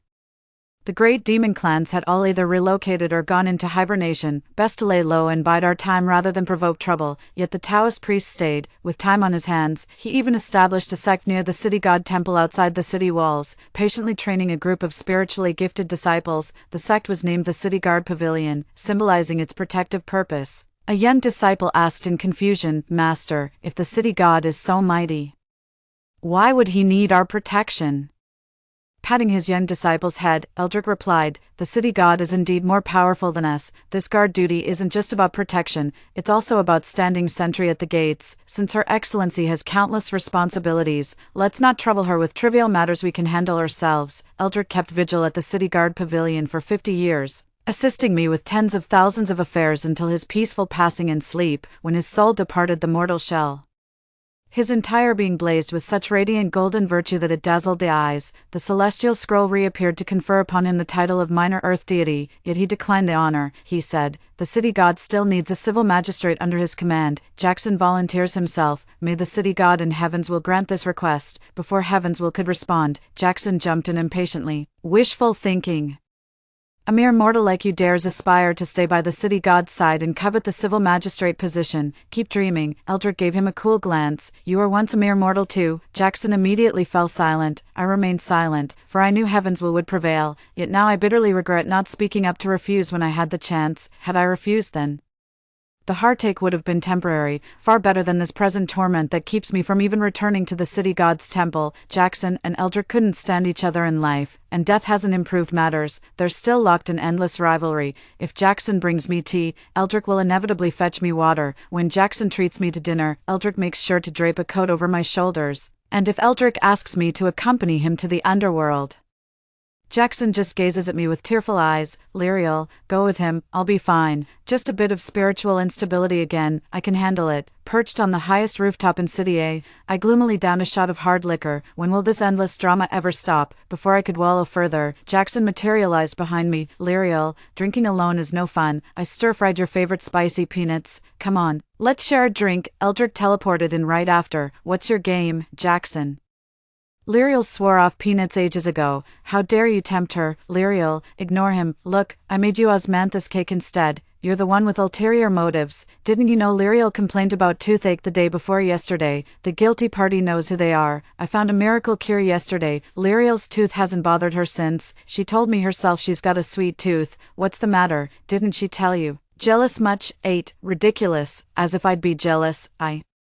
I quietly set down the bottle and slipped away while they were still bickering. The end. Story 2. A week after the zombie outbreak, the food supply at home was nearly depleted. My fiancé and his family conspired to eat my cat, which had been my companion for 8 years, to scavenge for supplies. They pushed me out the door, pregnant. Shortly after leaving the complex, I was devoured by the approaching zombies, resulting in 2 deaths from one body. When I opened my eyes again, I had been reborn.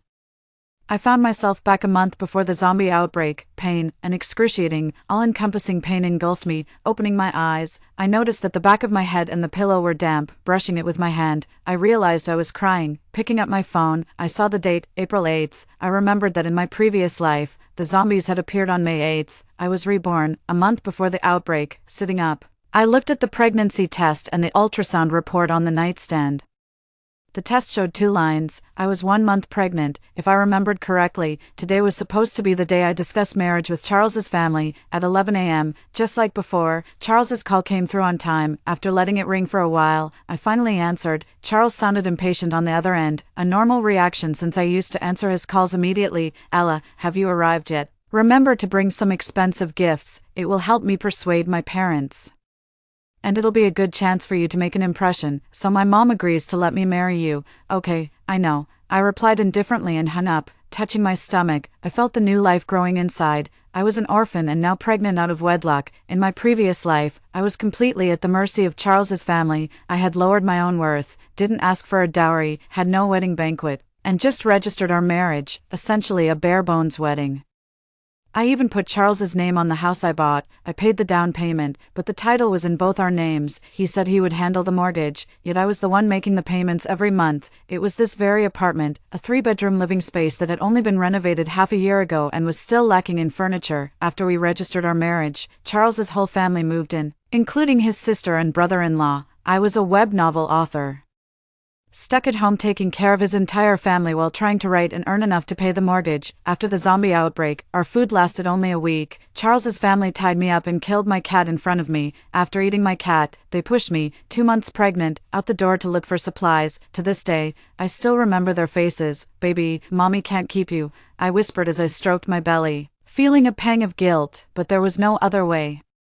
With the apocalypse nearing, I couldn't afford to bring a child into this world only to burden myself further, nor could I let a newborn live a life of constant hiding and fleeing. Call me selfish or heartless, but I wanted to survive. I just wanted to live well. Throwing the pregnancy test and the ultrasound report into the trash, I freshened up, put on some makeup, and drove to Charles's house, which was quite small. Barely 100 square meters. His parents My younger brother and sister both live together, and they are a year or two older than I am. I earn 20 to 30,000 a month, while Charles only makes just over 10,000. I can't believe how blind I was in my past life to fall for such a person. It's like having a cancer of love. I really want to slap myself hard because this love sickness caused the death of my cat who was with me for 8 years and affected my unborn child. I gritted my teeth, composed my thoughts, and knocked on Charles's door. Seeing me empty-handed, Charles's face fell. He pulled me outside, lowered his voice, and asked unhappily, "Why did you come empty-handed? Didn't I ask you to bring some gifts? How am I supposed to convince my parents if you come empty-handed? Why do we need to work on convincing them? Am I not good enough for you?" I countered, without a second thought. Charles said, "You don't have parents."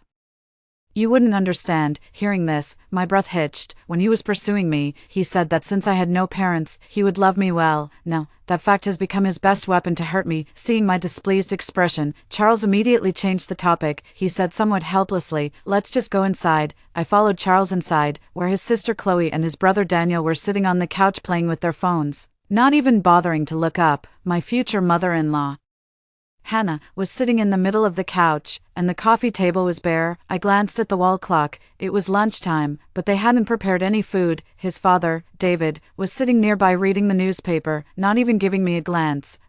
It was the same in the past. They wanted to put me in my place. "Did you come empty-handed?" Hannah coldly spoke up. I responded with a hum and also took a seat. There was only a month left until the zombie outbreak, and I needed to use my time wisely. "The bride price is 100,000. Charles, did you tell Auntie?" I looked toward Charles. Before Charles could speak, Hannah interjected, "Ella, you know, with 3 kids, we have significant expenses and don't have much saved. Isn't your house just renovated? Maybe we should keep the bride price here for when the baby comes. There'll be expenses everywhere." "What do you mean? Are you saying you're not giving the bride price?" I frowned slightly. Hannah laughed. "Ella, see, you are pregnant already. Whether there's a bride price or not isn't that important, right?" At that, my gaze sharpened. Indeed, being pregnant before marriage made it easy for the in-laws to look down on me. They think that a woman is improper, pushing down on the bride price or even refusing to give it. Since I have no family, Hannah didn't even plan to give a bride price. Chloe, lounging on the couch, sarcastically remarked, "What do you need a bride price for when the rice is already cooked? Why not? Just because I'm pregnant, you think you can dictate terms?" I looked at Chloe, who always liked to oppose me and made snide comments. Whenever she saw any nice makeup of mine, she would take it without my permission. Charles said he only had this one sister and told me not to be too petty as his sister-in-law. Once you're pregnant, you're not worth much. If you want a dowry, then don't get pregnant, Chloe said to me with a provocative smile. Charles's family was silent, Chloe's words representing their collective opinion. "You're a woman too, you'll be pregnant one day," I said coldly. Chloe snorted derisively and glanced at me with disdain. "I won't make myself worthless by getting pregnant before marriage like you. You're almost at menopause, and still talking about getting pregnant before marriage," I scoffed. I was 28, and Chloe was even 2 years older than me. When she heard me mocking her age, Chloe got so angry that she stood up to hit me. I grabbed her hand quickly and slapped her across the face. There was a crisp snap, and my hand tingled with the impact. I looked at the ashtray on the table, wishing I could grab it and strike them with it, but I dared not. If they called the police, I'd end up spending a few days in detention. I still had stock to take care of. I would deal with them slowly later. For now, this was just collecting interest. Daniel rushed over to hit me, but I quickly covered my stomach and cried out. My stomach hurt so much. Seeing this, Hannah immediately stopped Daniel. Naturally, she didn't want me to miscarry, as she hadn't yet secured my house or my money. Before the zombie apocalypse, they still cherish this grandchild. Being pregnant is not a reason for you to oppress me. Yes, it's my fault for getting pregnant before marriage. But why is it only my fault? Isn't Charles to blame too? Why is it only women who get blamed for pregnancy before marriage? That isn't fair. I looked coldly at Charles's family. Hannah crossed her arms. "You're only a month pregnant. It's not a big delay. It would be harder to deal with if you were further along." After she finished, Chloe gave me a spiteful smirk. Charles suddenly stood up, grabbed my arm, and pulled me to the door, then shut it behind us. "What's gotten into you today? Constantly talking back. You're not usually like this. Is it wrong for me to defend my interests? Does being pregnant before marriage make me inferior? Should I be looked down upon?" I choked up a bit. It's clearly both people's fault, but in the end, only the woman bears the blame. If I had been reborn a bit earlier, I definitely wouldn't have let myself get pregnant before marriage. Charles didn't say anything. He patted my shoulder. "Go home and think it over. We're family now. The dowry really isn't important after the baby is born." Everything costs money, and besides, you don't want the child to grow up without a father, do you? I don't. I shook my head, looking at him sideways. Charles seemed pleased. He had manipulated me like this in my past life. Each time I believed them completely until the moment of my death. That's when I saw their true faces. Go back, and come another day to apologize to my mom and sister. Let's put this behind us, when the time comes. Buy everything the house needs and bring our parents over to stay. Charles patted my shoulder again. Okay, I nodded and immediately pressed the elevator button. Charles has the keys to my place and occasionally stays there for a few days. He only considers it a temporary stay because he thinks the furniture at my place isn't fully equipped yet. I headed straight to the hospital and scheduled the earliest possible abortion, since I hadn't eaten much that morning. I quickly entered the operating room. After the anesthesia, I had terrible nightmares. First, it was my cat screaming as it was killed for its meat, then it was zombies with rotting faces chasing after me. When I woke up again, I was lying in the hospital bed on N4 drip. I couldn't help but cry. I had lost my first child, and it was my fault, but I wanted to cut my losses. I had considered raising the child on my own, but after the zombie outbreak in my past life took me out within a week, I had no clue when the apocalypse would end. If I blindly kept the child and the apocalypse was still ongoing by the time of delivery, it would result in 2 deaths instead of 1, or I might die and then the baby would slowly starve. I couldn't bear either outcome, so I went through with the abortion. Wiping away my tears, I opened my mobile banking app. After making a down payment on the house and furnishing it, I only had about $300,000 left, which was meant for emergencies. But this amount was far from sufficient. I wasn't a famous author, and I didn't earn much. After some thought, I maxed out all the online loans I could apply for. Due to my good credit and substantial bank transactions, I managed to secure over $700,000, adding what I had on hand. It totaled up to $1 million. I thought about renting a villa, but the money I had was not enough. Charles knew where I lived, and I was worried he might come looking for me in these apocalyptic times, so I found a listing online for a 150 square meter apartment with 4 bedrooms and 1 living room, requiring a deposit and 3 months rent up front. It was in an ordinary community on the 30th floor. At the top, I immediately contacted the landlord and scheduled a viewing in 2 days. As I needed to stay in the hospital for 2 days on N4 drip, but even during those 2 days, I wasn't idle. I was constantly placing orders on Taobao. I also made a detailed shopping list, living just to eat. I had no idea how long the apocalypse would last. I planned to spend the entire $1 million on supplies. If I ran out of food before the apocalypse ended and there was no rescue, I would smear zombie blood on my wounds for a painless transition.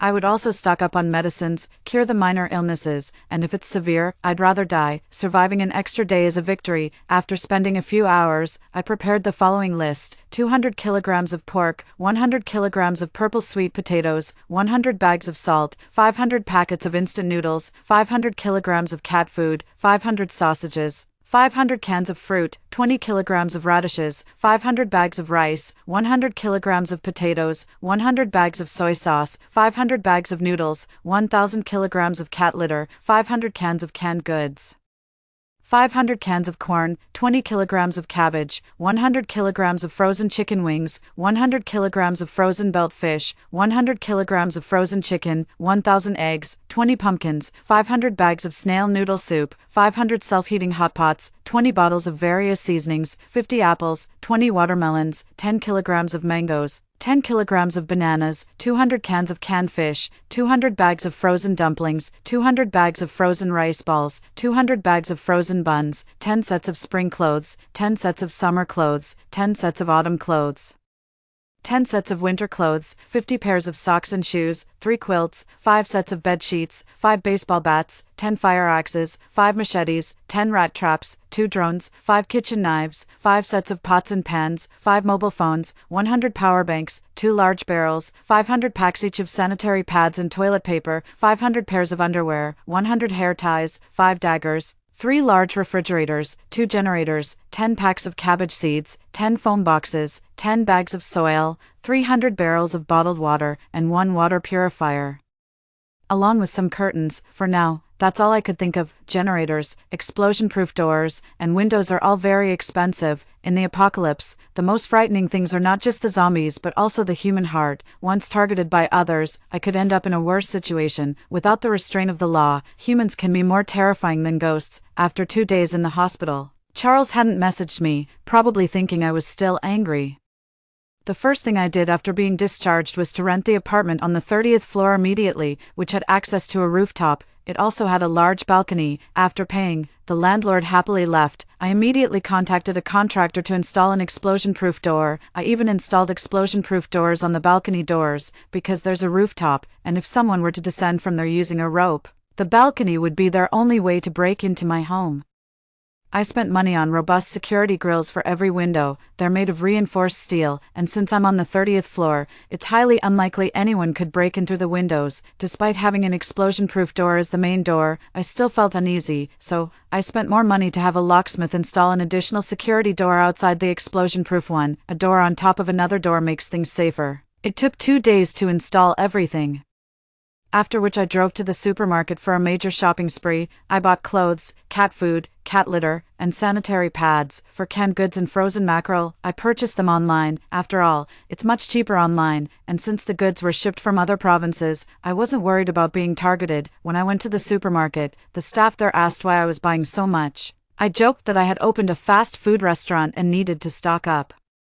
It took several days to get all the supplies I needed. I spread my purchases across several supermarkets, each time parking my car in the lot and then finding someone from a few kilometers away to help carry everything upstairs. Buying in batches and using different people each time made it safer. Things like axes were also bought from various places, because purchasing so many weapons might make people suspect me of being a criminal. After buying all these, I was almost out of money. The generator and the doors were the most expensive, costing over 100,000. The rest went on food. I stuffed all the frozen items into 3 large refrigerators. In a 4-bedroom apartment, one room was filled with stacked barrels of water. Another room housed the 3 large refrigerators and lots of vegetables. I moved the beds into the living room and used the bedrooms to store the supplies. I placed an axe at the main entrance and 2 beside the bed. And there was an axe by each room's door. The large firefighting axes gave me a strong sense of security. As an ordinary person, I couldn't get hold of firearms, so these axes were the most powerful weapons I could have. Then, I brought over my cat and some luggage. The cat, named Jojo, has been with me since I left the orphanage. For 8 years, cats don't care if you are rich or poor, they never judge. At most, they might look down on you, regardless of your financial status. But that doesn't stop them from loving you. Jojo is my pillar of emotional support. I held it in my arms, and it affectionately rubbed against my chin. Jojo, I won't let you get hurt in this lifetime, I murmured, stroking its head. In my previous life, I watched helplessly as someone skinned it alive. This time, I'm determined to protect it well. Meow, Jojo responded. Everything was ready, and half a month had passed, during which Charles sent me a few messages. I brushed him off, saying I needed some time to think. The day before the zombie outbreak, I took the initiative to call Charles, saying I wanted to go to his house to discuss things properly. Charles's face was stern, and his voice was cold as he said it seemed I had finally come to my senses. He also kept reminding me not to forget to bring some items. Looking at my fully stocked room, I ended up taking just 2 bags of instant noodles with me. Moreover, I used the last of my money to buy several pinhole cameras, installing one at the door of my original house. I've secured my home. I also changed the locks at home and took away all the food, leaving only a bit of cat food behind.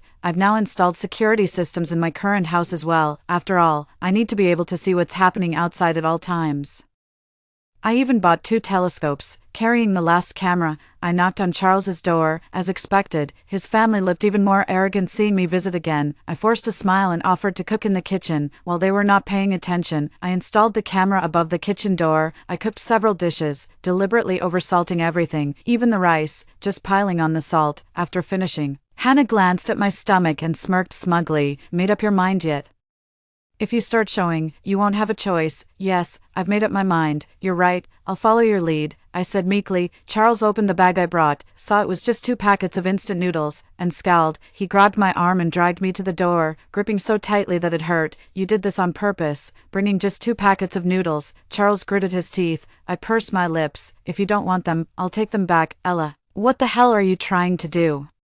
Charles yelled at me. I shook off his hand. I have things to do. I'm leaving. Not only that, but I also took my noodles with me. Charles roared behind me. Keep this up, and I swear I won't marry you. You'll be begging me when you're showing. I ignored him, drove off, and bought 5 milk teas, 5 fruit teas, 10 kilograms of crayfish, and some barbecue. Watching the bustling streets and the joyful people, I felt sad, but I couldn't save them. I had just been reborn and immediately posted online, urging everyone to stock up because zombies were coming, but all I got were jokes and mockery. I argued, insisting I was reborn and that a zombie outbreak was imminent, but no one believed me. Most just watched the spectacle. A netizen casually replied, Emperor, will send money. Seeing this response, I deleted the anonymous post. I decided to let go of trying to help and respect others' fates. I went home. When I bought the barbecue, I grilled 2 fish without chili for my JoJo. The table was set with fruit tea, crayfish, and barbecue. This was my last meal before the apocalypse. My 100 power banks were all fully charged. I also downloaded some offline games and plenty of TV shows on my phone. There were 10 hours left until the zombie outbreak. I opened my phone and started a game of Kings. The teammates were terrible, cursing at me through the mic. And amidst the gaming, I suddenly heard a teammate scream, "Zombies! There are zombies." This blood-curdling scream sent shivers down my spine, and despite having experienced it before, I was still terrified. The outbreak had started early, for some unknown reason. Shivering, I opened a video app and found a few low-traffic videos of zombies attacking people, just like in the TV shows. It was bloody and horrifying. The video was quickly censored, seemingly suppressed intentionally, which makes sense given that their slogan is about capturing the beauty of life. Zombies have struck places like subway stations, train stations, hospitals, and schools. Anywhere with dense crowds were even more terrifying, especially in the subways that were in operation. There was nowhere for the whole carriage of people to escape. I turned on the surveillance system in Charles's house, which could record his living room and even pick up audio. They served the dishes I had cooked and sat around together. After tasting it, they found it unbearably salty. "This bitch did it on purpose, putting so much salt. The rice is also very salty," Chloe raged, banging her chopsticks on the plate. Hannah chuckled, "She's being tough now, but give it some time. Once she's pregnant, she'll be begging to come to our house. Then, we can bully her however we want." "Forget it. I can't eat this. I'm going to buy some vegetables," Charles said grimly as he dumped the food into the kitchen trash can. I had just checked. Their house was already low on groceries. Only 1 bag of rice was left, and I had just stir-fried all the vegetables. Now they complain it's too salty. Soon they'll be begging to take it back and eat it. Watching the surveillance footage and hearing their malicious words, I sneered, thinking they can manipulate me. Too bad they won't get another chance. Charles stepped out the door, then frantically ran back inside. He screamed that there were zombies outside. Being a zombie fan, he had seen plenty of zombie movies and instantly realized that the creature biting everyone was a zombie. The family was in a panic, pulling cupboards and tables to block the front door. I leisurely drank my milk tea and ate my crayfish. So what if the outbreak happened earlier? I was already prepared. This time, I am determined to survive to the end. As for how long I could last, I had roughly calculated that by being frugal, I could probably last at least a year. What happens after a year? I hadn't thought about. After all, every extra day I live is a bonus. The noise outside continued for a long time. I stood by the window and sneakily peeked outside with a telescope through a corner of the curtain. The zombies had ashen faces and bulging eyes. Even those with half their face bitten off could still get up and continue to bite. Everywhere there were scenes of people biting and gnawing at each other. And a child sat on the ground wailing loudly. The crying attracted zombies. The child, not knowing what zombies were, even reached out asking for a hug, but what responded to him was a zombie mercilessly biting into him. I started to choke up, but I was utterly powerless. Zombies moved as fast as humans, biting anyone they saw. The ground was stained red with blood, filled with screams and cries. In this moment, it seemed like a living hell had unfolded. Meow, Jojo nuzzled against me with its head. I stroked its head and let the curtain fall. I no longer wished to bear witness to the tragic state of this world. Retreating to my bed, I continued watching the surveillance feed, focusing on Charles and his family. "Zombies are everywhere outside. We can't go out now. Quick, move the fridge to block the door," Charles said in a panic, rushing to shift the refrigerator. At this point, their front door was already barricaded with various items, sealed tightly to leave no gaps. But I knew they would have to leave eventually, or else they would starve inside their home. The whole family was in a state of panic. After securing the door, they ran to the balcony to assess the situation outside. Seeing the horrific scene, each of them was petrified, their legs trembling. Charles sat on the sofa, head bowed, face somber, smoking a cigarette. "What's going on? How did this zombie outbreak happen so suddenly? What are we going to do? We don't have any food at home. What are we going to do?" Hannah was so scared that her legs shook uncontrollably, her voice tinged with tears. Charles remained silent, continuously smoking. Chloe immediately went to the kitchen to check on their food supplies. They had only a small bag of rice and some potatoes. That was all that was left. I had cooked all the vegetables.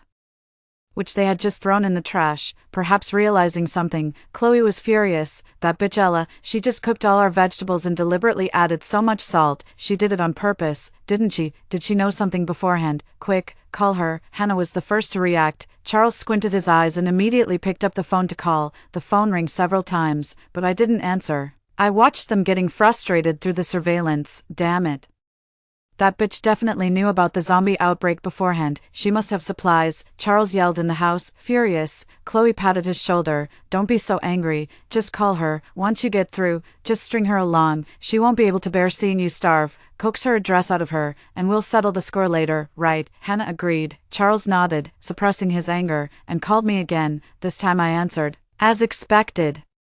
Charles put on a worried tone and urgently asked where I was. Lazily lounging at home, I replied, at home. Do you have any supplies prepared? There are so many zombies outside. Ella, do you have enough supplies? You definitely can't go out for a while. Charles seemed concerned, but he was actually inquiring about my food supply. I prolonged my response. Quite a lot, a whole room full. Hearing my answer, Charles sighed in relief. Ella, be careful. After that, he hung up. Soon after, I could hear them plotting in their home. That bitch really prepared in advance. We've been to her place before. Let's go find her, Hannah said angrily. Chloe nodded, but as she listened to the screams outside, but they dared not step outside. Their residential complex is located near an urban village, teeming with people. This was the peak of the zombie outbreak, so naturally, they couldn't come out to find me. Charles tried several times to leave. They moved things away from the door, opened it.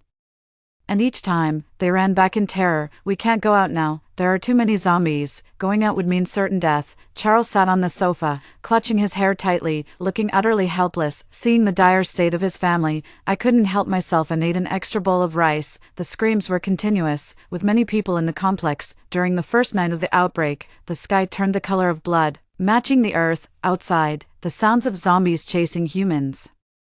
Screams and cries filled my mind. I didn't dare to sleep, and I couldn't sleep, although I had plenty of supplies. It felt like hell on earth, and my mood was far from good. All I could do was temporarily protect myself and Jojo's lives, but I had no idea how long the horrifying situation outside would last. As I was curled up in bed with Jojo, listening to the screams outside, my phone rang inappropriately. I picked it up. It was that jerk Charles, this damn guy, still not dead. I was somewhat disappointed. I answered the call, and Charles asked in a panicked voice, Ella, where are you? At home. What's up? I asked, knowing full well what he might want. How much food do you have? How long can you last? I thought for a moment. I don't go out much, and I just happened to stock up a couple of days ago.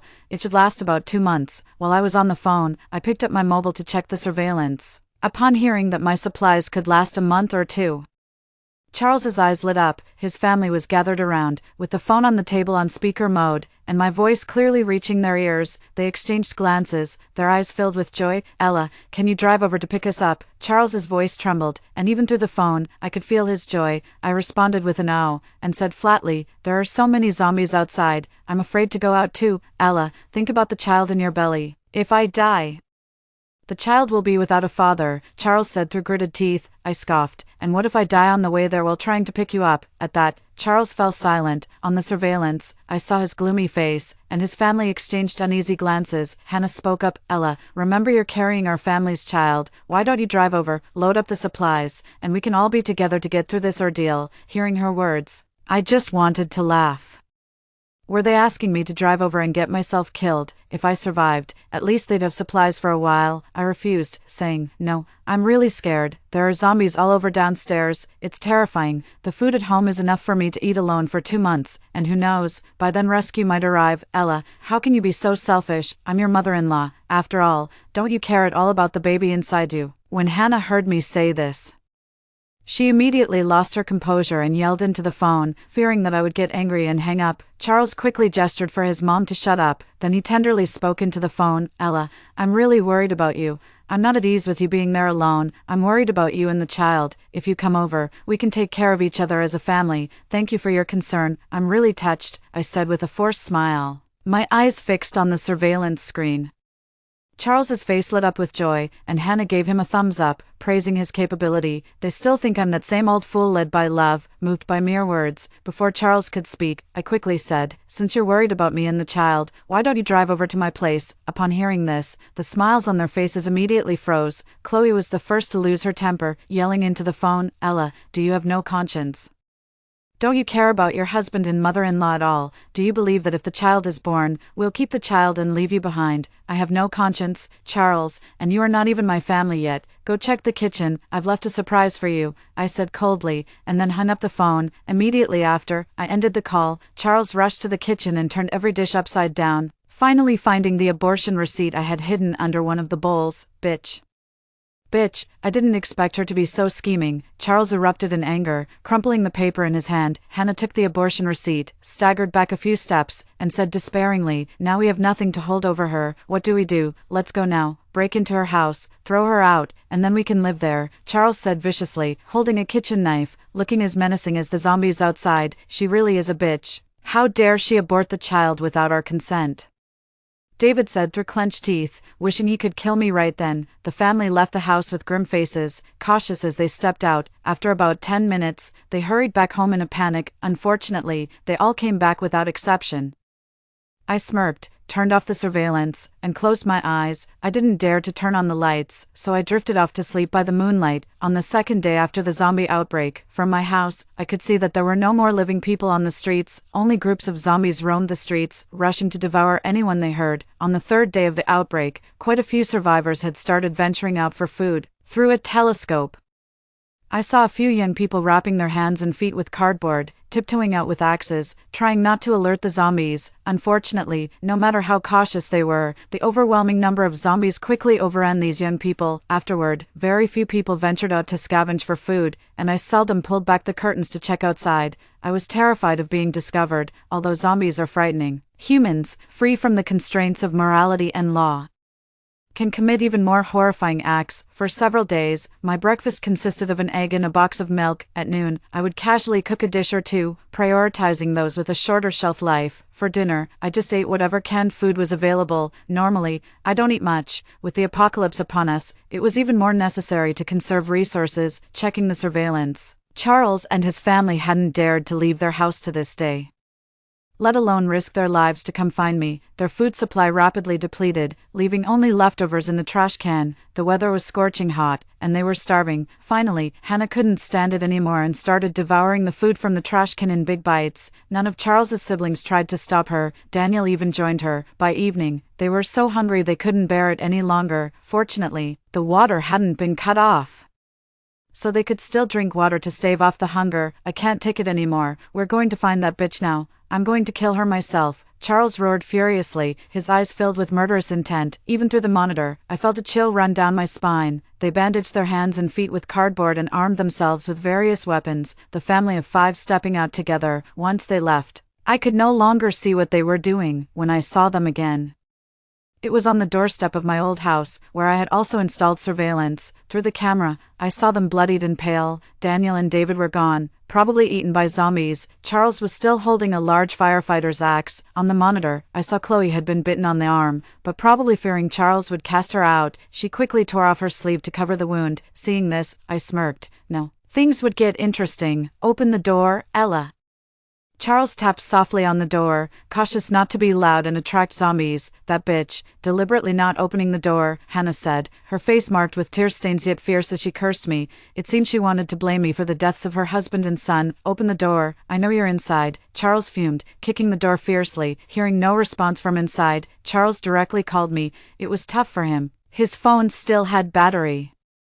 I didn't hesitate and answered the call. "Open the door, I'm at the doorstep," he said in a low voice. "Why should I open the door for you? Who do you think you are?" I scoffed coldly. This enraged him, and he growled, "Ella, just open the door quickly. If I have to break in, you'll be sorry. If you open up nicely, I might still let you stay inside." "Huh, keep dreaming. If you're capable, break in yourself," I sneered. Who did he think he was? Even at this time, couldn't he see the reality?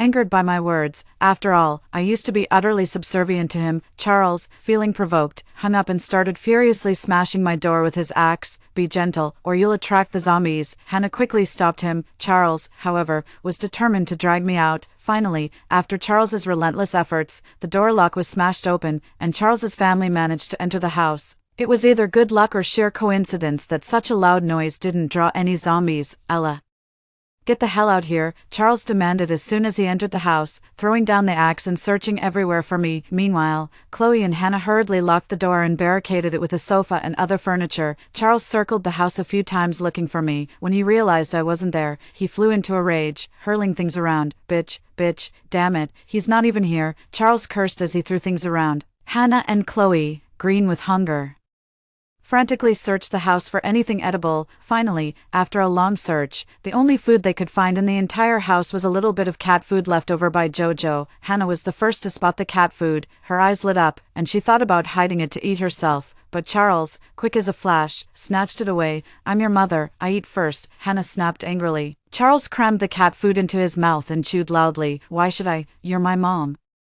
You should let me eat, I'm your son, after all, jerk, Hannah exploded, lunging at Charles to wrestle the cat food from him. The mother and son fought over a bit of cat food. How ridiculous it was. Hannah, old and frail, was no match for Charles and was quickly beaten down to the ground, wailing, You heartless thing, I raised you all these years, and you can't even leave me a bit of food, you ungrateful child, Hannah cried out, accusing Charles of his wrongdoing. Meanwhile, Charles was busy eating the cat food. As he poured more into his mouth, he mumbled unclearly, You're my mom, you should feed me, Daniel is already dead, I'm the only seed left in the family. Amidst their quarrel, they completely failed to notice Chloe, who had been quietly sitting on a stool. By then, Chloe had turned into a zombie. She stood up and walked toward Hannah in an eerie manner, crying. Hannah sensed something was off and turned around, nearly wetting her pants in fright. Oh my God. Hannah scrambled to her feet and ran toward Charles. Charles's eyes widened, his mouth still full of cat food. Save me, son, save me, Hannah cried, her face twisted in terror as she reached up for Charles. Chloe lunged forward, and without hesitation, Charles pushed Hannah towards her. Despair filled Hannah's eyes as she screamed, Charles, you'll pay for this. Then, Chloe bit into Hannah's neck, blood spurted everywhere. Hannah shrieked and flailed her legs before falling still. Chloe crouched down and began feasting on Hannah. Charles, on the other hand, ran into a room, locked the door, and called me. Where the hell are you? Charles asked in a low, trembling voice. I laughed coldly, contentedly replying, I'm in a very safe place. After that, I hung up and made a video call to Charles. Where are you? Can I come over? Charles pleaded almost desperately. I didn't respond but instead turned the camera around to show the supplies in my house and then filmed Jojo eating canned meat. You really were prepared. How did you know a zombie outbreak was going to happen? Charles asked with a dark expression. I sneered. That's none of your business. Your whole family has turned into zombies. Why don't you just die too? Shouldn't a family stick together? You're so heartless. Just watching me die? Charles asked through gritted teeth. I simply nodded. Yes, please, I was wrong before. Ella, just let me come to you. You can hit me or yell at me, whatever you want. In this apocalypse, wouldn't it be nice for us to be together like a pair of lovebirds? Can you really let go of years of feelings? As Charles spoke, a few tears fell. I knew they were just crocodile tears. Charles, you've brought this on yourself. Just go die. We're done, I said coldly. Seeing that I was unmoved, Charles dropped the act. He glared at me fiercely. I'm hiding in a room right now. What can the zombies outside do to me? I'm telling you, if I find you, you'll be the first one I kill. Fine, then come find me. I've sent you my location. I chuckled and sent him my location. My rented place was dozens of kilometers away from my original house. I didn't believe he could make it here safely. Besides, I had a fallback plan.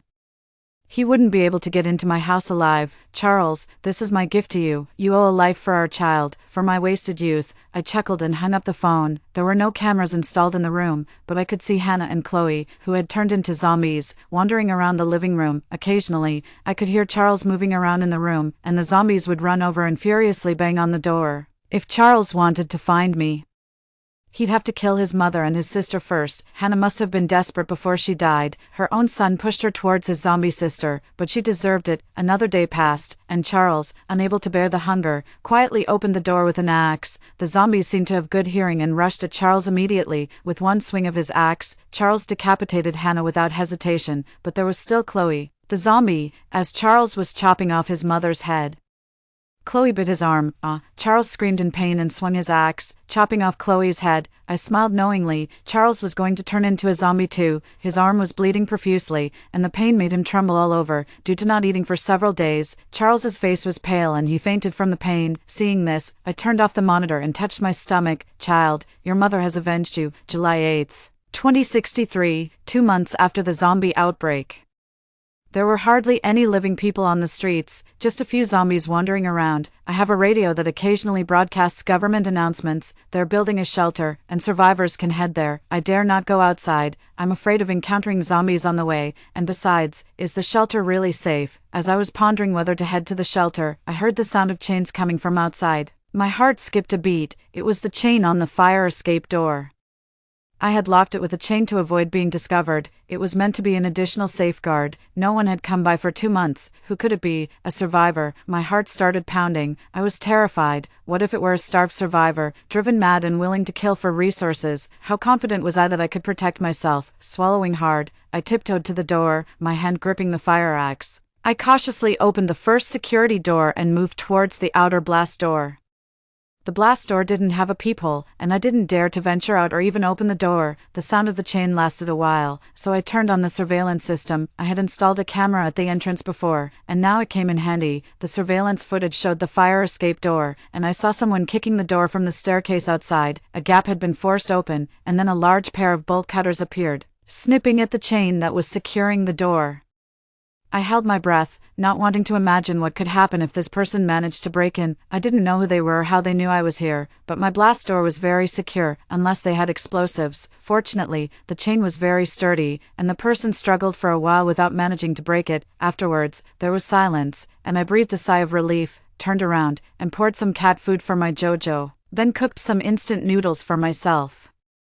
I had no fresh vegetables left, the house was too small to store them, and the cabbage I planted on the balcony wasn't growing due to my lack of experience. Fortunately, I wasn't pursuing any nutritional balance, just surviving each day without starving was enough. After eating, I checked the surveillance again. There was no movement at the fire escape door. Presumably, the person had given up and left. So I felt more at ease. Less than a month after the zombie outbreak began, we lost electricity. And just today, the water stopped. Luckily, I had hundreds of barrels of water, more than enough for now, and with a generator, I wasn't worried about electricity until late at night. All was quiet outside, and I finally lay down on the sofa, completely exhausted. After being tense all day, I fell asleep as soon as I lay down. In the middle of the night, I was vaguely awakened by the clinking sound of chains outside. I woke up abruptly and looked towards the door, axe in hand. But all was quiet outside. The sound of the chains had vanished. Had I not heard it so distinctly when I woke up, I might have thought I was dreaming. I hurriedly checked the surveillance on my phone. I had considered the possibility of a malevolent intruder outside, as well as a desperate survivor, but I never expected to see Charles standing outside, covered in blood, his ears bitten off. He stood at the door, looking up with malevolent eyes meeting mine through the camera. The monitor had night vision, but he couldn't see me, yet I was still so startled I almost screamed. How could it be him? I had seen him bitten by Chloe, who had turned into a zombie, and his ears had been bitten off, presumably gnawed on by zombies along the way. So, was Charles now a zombie, or was he still human? If he was still human, how had he managed to find me from so far away? If he was a zombie, how did he manage to retain his consciousness and find his way here? While I was lost in my thoughts, Charles's hoarse voice came through. Ella, open the door, open the damn door. His voice was particularly raspy, like a broken bellows, unpleasant and eerie. Good news, Charles was bitten. Bad news, Charles was bitten but didn't mutate. Naturally, I dared not answer him. The fact that he could find this place and still speak proved he was human, but I didn't know why he hadn't mutated. Could it be like in the novels, that he was the chosen one, born with immunity? Ella, I know you're in there, open the door. Aren't you disappointed I didn't turn into a zombie? Let me tell you, I've been bitten several times but didn't mutate. I have antibodies in me. Charles's voice was grating, making him even more annoying. I still didn't dare to speak. Charles let out a sinister laugh and raised a fire axe, smashing it fiercely against my blast-proof door. The door was very sturdy. No matter what, he couldn't break through. The deadly fire axe was just scratching an itch against the blast-proof door. After smashing it violently several times, the door remained unyieldingly solid. Charles stared blankly at the door for a few seconds, then dropped the axe and squatted on the ground, clutching his hair. Ella, open the door. We've been talking for years, you say hit my child, and now you just want to watch me get eaten by zombies. Charles broke down crying. I couldn't hold back anymore and spoke through the door. That child is mine too, but you don't deserve to be its father. I was blind before, but now I'm clear-headed. Since you won't mutate, you should find a shelter yourself. Damn it, I knew you were in there. Open the damn door. Charles suddenly stood up and roared at the door. I sighed.